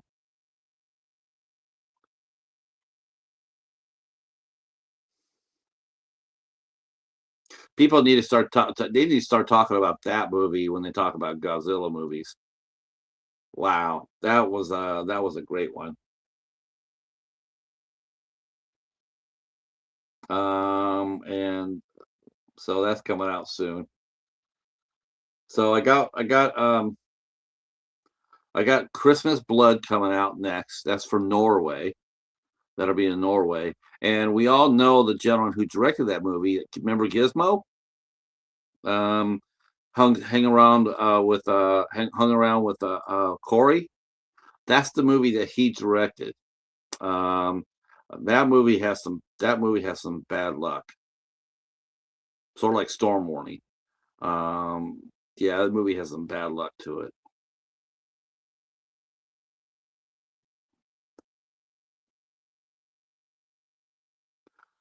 Let's see. So we have Norway coming up, and then we have Russia coming up. We're going to be covering Sputnik, and then I have um, a movie called Prey that actually was made in Mexico, and so that'll be up to 8. I'm thinking about doing this one too because even though it's not a foreign film, so to speak, but the character in the film is totally 100% Mexican, and that's Lorona. Um, I'm sure the professor can tell us a little bit more about that. Um, but Lorona, I thought about doing that one too, covering that one. Yeah, I can't wait. I can't wait. Now it's interesting too. Now, Professor, is I want to see those movies, but before I wanted to see a fight, I'm not so sure I want to see a fight. I'm just like, I don't know. I just love the way how Shin Godzilla was made, as if it could happen. I mean, like it was legit, and the way the dialogues just and the workings of the Japanese government, it was just fascinating. It was like a documentary for me. I was hooked by that. But yeah, but if they brought it in, Garius, I wouldn't complain.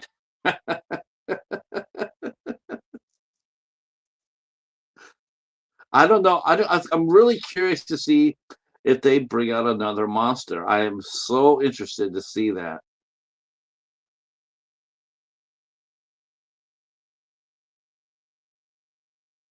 Yeah, and when they brought out the foreign films, and you figured out that these are the films that didn't get watched. That's the reason why they're being discarded. And so I knew in my heart that I was not going to see a Godzilla movie come out. It was not going to be on the shelf of not watched. I'm sure Godzilla got watched a lot.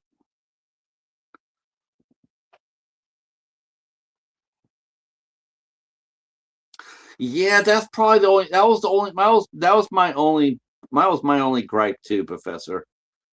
The eyes of the young Godzilla. That was probably my only complaint as well.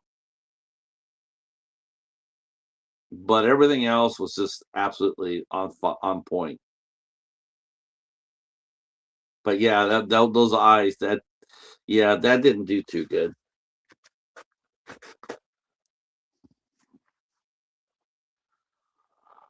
Uh wow, since I've been here on 2 hours, I think that will probably be our mark. Um, let's see. Have I seen? Oh, hey, Gareth. I mentioned that you were interviewing Jasmine Keene earlier. Congratulations on that. She never answered me. So, but I do hope that you will interview Jamie Langerland and Owen Llewellyn. I hope you get both those gentlemen on your show. I got Owen coming tomorrow.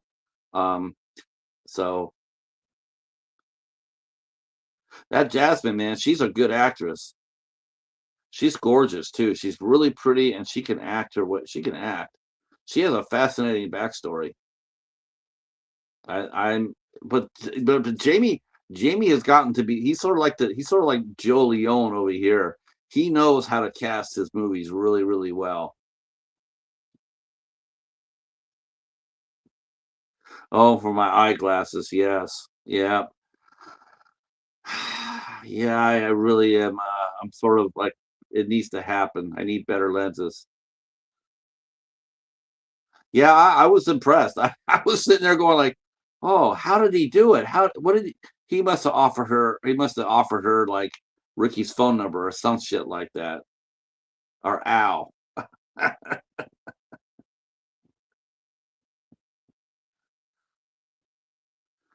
That's right. Yeah, Mexico to the UK. Gareth. Hey, Gareth, is there any chance? I mean, I don't know if you would do it or not, but is there any chance you could get Lawrence Fox to come onto your show? Can you reach him? He did Inspector Lewis. Is there any chance you could get either get him or or the young ladies who played Rebecca Front and Claire Holman?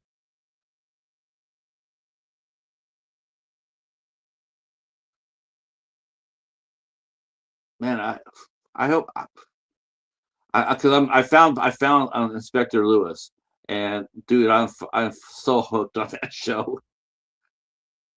There's a lot of actors in the UK.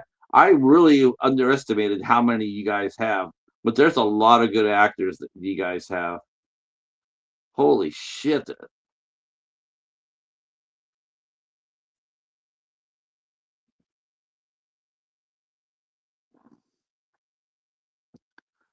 Oh, you know what? Yeah, I wonder what Red Brown is doing these days.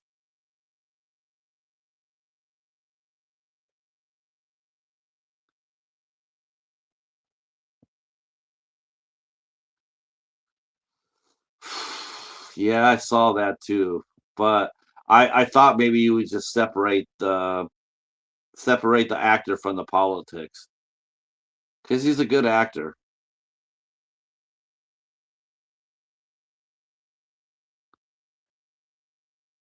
But I like the idea you're thinking about him though. What about the other two? Rebecca Front and Claire Holman.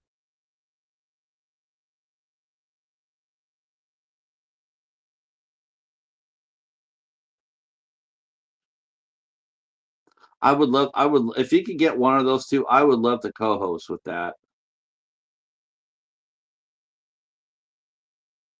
I definitely would.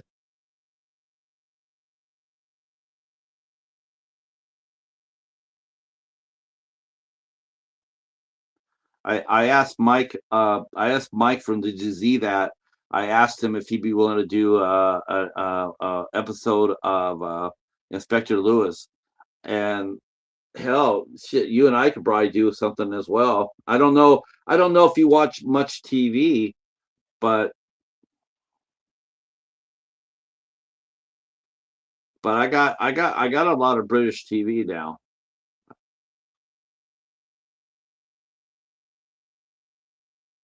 But I just don't know if you. Yeah,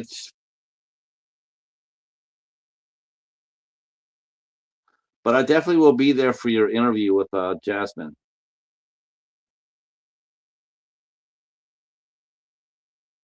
Yeah, she's a peach, and she's coming back for the second movie. Did you get to watch? Did you get to watch R.I.P. R.I.P. Man? Did you get to watch it? It's a damn good movie.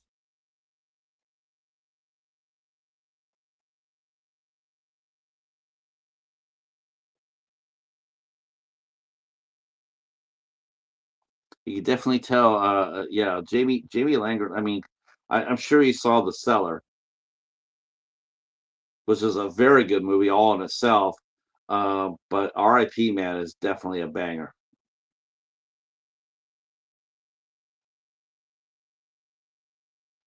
How about the Brits doing slasher movies? Damn, that's as cool as hell. I'm sure Gareth can too. Hell, he got Joanna Cassidy.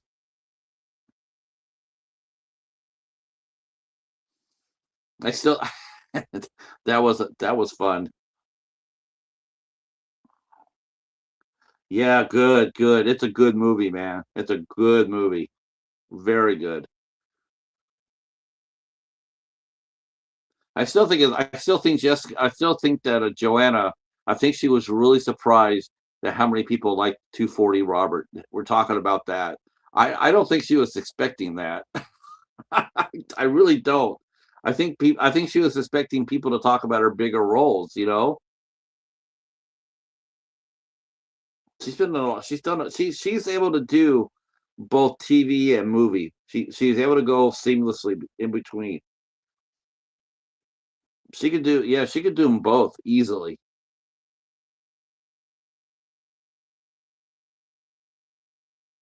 I don't know if that series ever got a physical release either. Probably not. 240 Robert. I wish it did, but it probably didn't. Uh,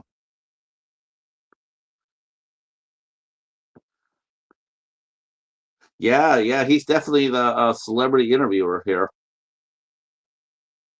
That's fine. you know what? I dig it. I'm glad that he's able to, and very grateful that I got to talk to Matthias Hughes.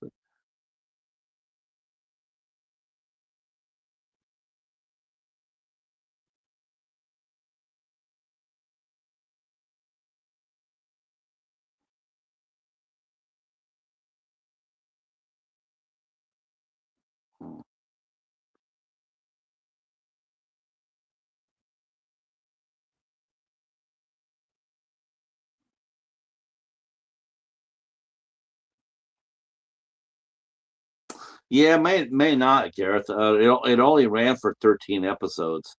It got canceled, right? What else is new about American TV? And of course, the irony of this is, which never fails to entertain me whenever I talk to an actor or talk about a show from the from the 70s, 80s, up to maybe like the mid 90s.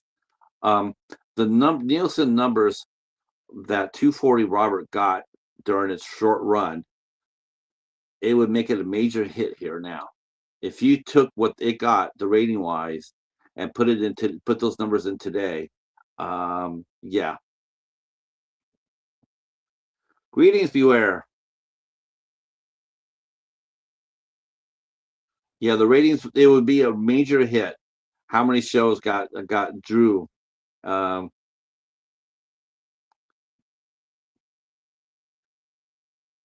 it's Corky Burke's birthday today, I think. Okay. Uh, don't know who that is.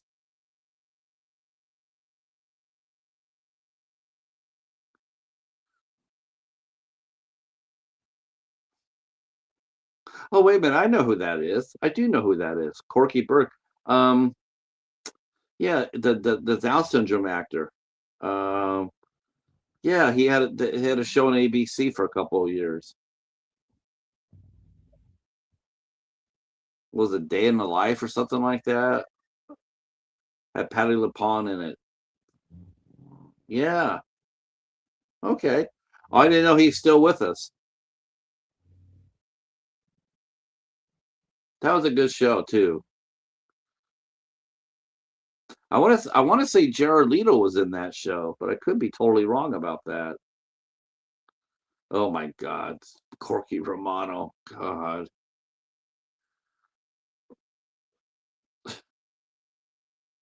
Chris Kattan. They're I think they were trying to make him into a movie star back then, but it didn't work. Did they release the show on that show on TVD? That show might have gotten a chance because I think it ran for 2 years. So I think it probably had a chance to be released. Plus the added fact that there wasn't very many shows with people with Down syndrome on them. So I think it probably did get released on home video. I'm not sure if ABC released it or maybe even Mill Creek. Sounds like something Mill Creek would do,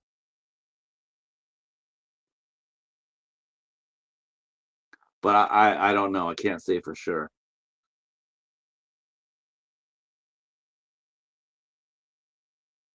Maybe I'm wrong about. I know.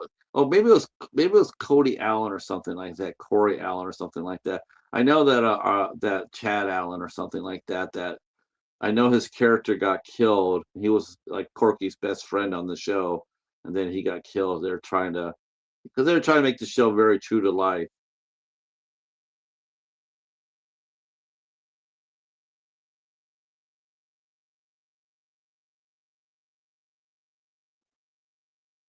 They did an episode featuring Down syndrome actors. They did an episode of Signed, Sealed, and Delivered uh, with the actors, and they did a pretty good job.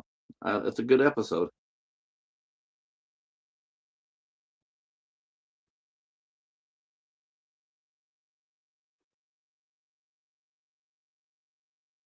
Okay, now I passed my mark.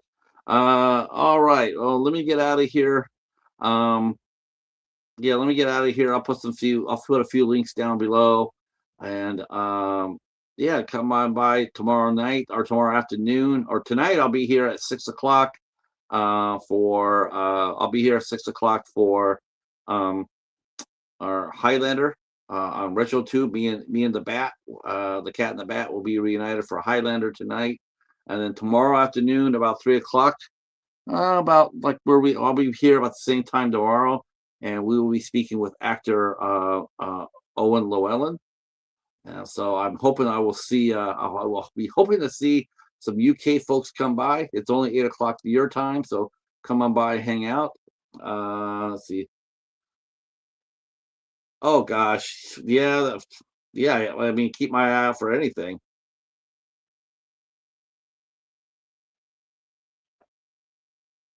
Yeah, man. If he's, I think you'll be surprised if you haven't checked your TikTok in forever. It'll probably be like a hundred cat reels. Now that I know that you know, now it'll be 200 cat reels.